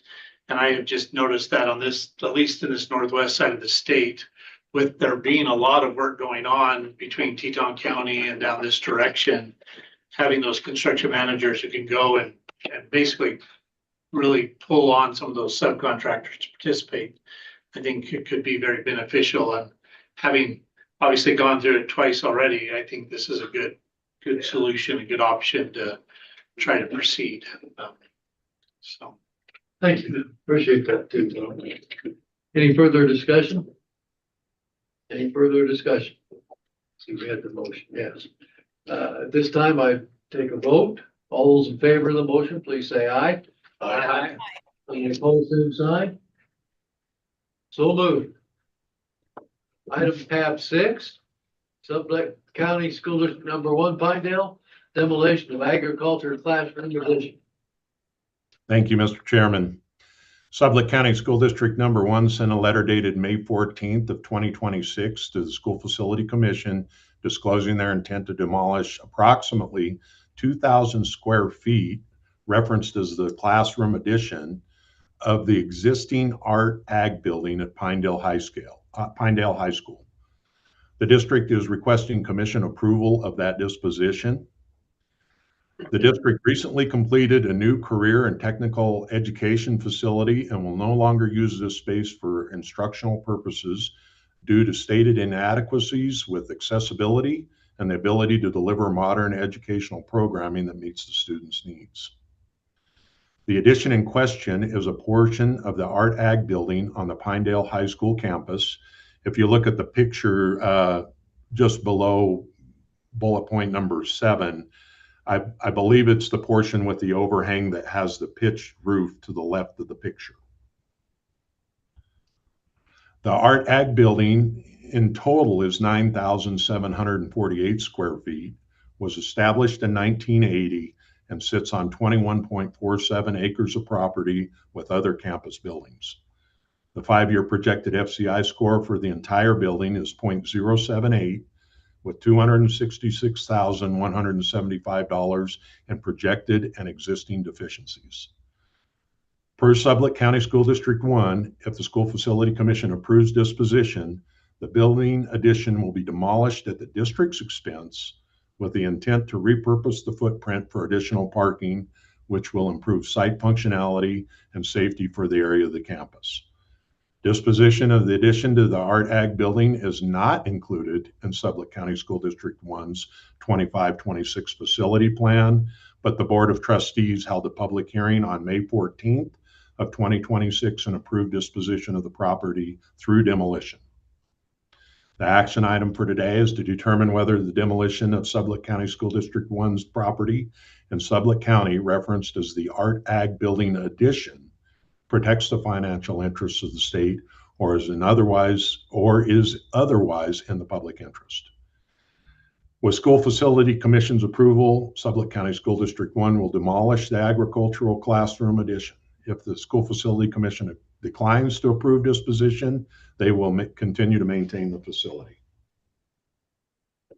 The recommendation is The State Construction Department recommends that the School Facility Commission approve Sublette County School District 1's request to dispose of the classroom addition to the agricultural/art building on the Pinedale High School campus as being in the best financial interest of the state and public, pending modification to the district's facility plan, and with the understanding that any costs and revenues incurred through the disposition of the building shall be accounted for in the district's facility plan and considered in any building or facility remedy for the district, including any required remediation of the site.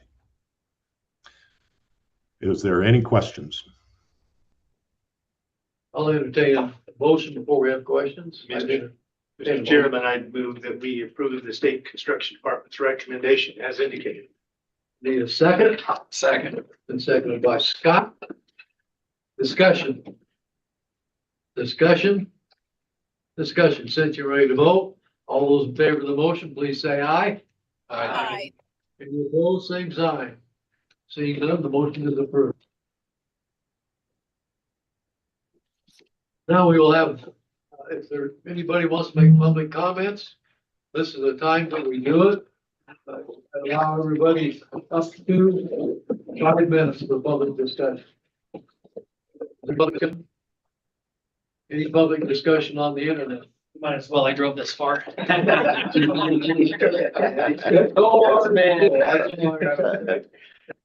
just wanted to mention, in our last meeting, Director McComey, mentioned that we'd be requesting the Land Opportunity Fund for some additional land by Gilcrest Elementary.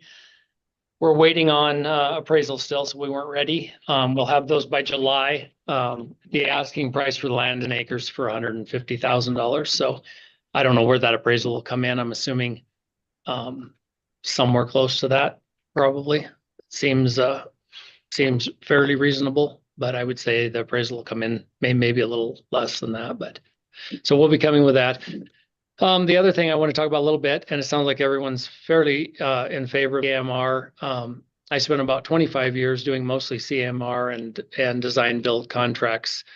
I have a project coming up that I think is a great candidate for it.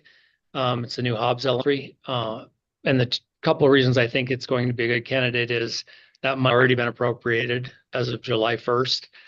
And I've always had a little bit of a struggle with design bid build on pre-allocated appropriations because, you know, there's that tension for a year or more during design and bid if you're going to hit it or not. And if you don't, between going back and asking for additional money and the escalation, you lose a lot of time and money. So I think either of those contracts, CAMR or design build, is appropriate for projects like that. This one we have coming will be also built on a occupied campus. So there's a lot of coordination for risk management and scheduling, which I think constitutes itself well to a CAMR. I think it reduces the risk of the commission having to go back for extra money. And I think establishing a GMP with a contractor, qualified contractor, not only probably reduces the risk substantially, but probably expedites the project a little bit with what we have. So we intend to come in July, probably seeking approval for that and should be ready then. Which do you like best, design build or CMAR? Well, it depends on what it is. The design build can move you faster through a project phased. So if you were to start a design build on a new project, and you could establish a GMP on that early on, as you go through those phases, you know, you could start a civil package before you're ever completely designed on the full design. So I think that suits itself to some projects. I think the CAMR probably on a school project like this, if you've established a good contract up front and you've established what that GMP is, I think of it comes down to your pre-construction meetings, your pre-qualification with the contractor, your pre-construction meetings, that the expectations there and what your contract's going to require. And then I think it can be pretty successful because you're designing to that budget that's already been allocated. You know, I think we have maybe a little bit of advantage in Loudoun County because we build quite a bit there. So we have 2 schools currently, one that just broke ground and one getting ready to break ground. And So we have a pretty good idea of what the cost should be on each phase of those. And going into this one already within a month, we'll have a really good idea where we should stand. Thank you.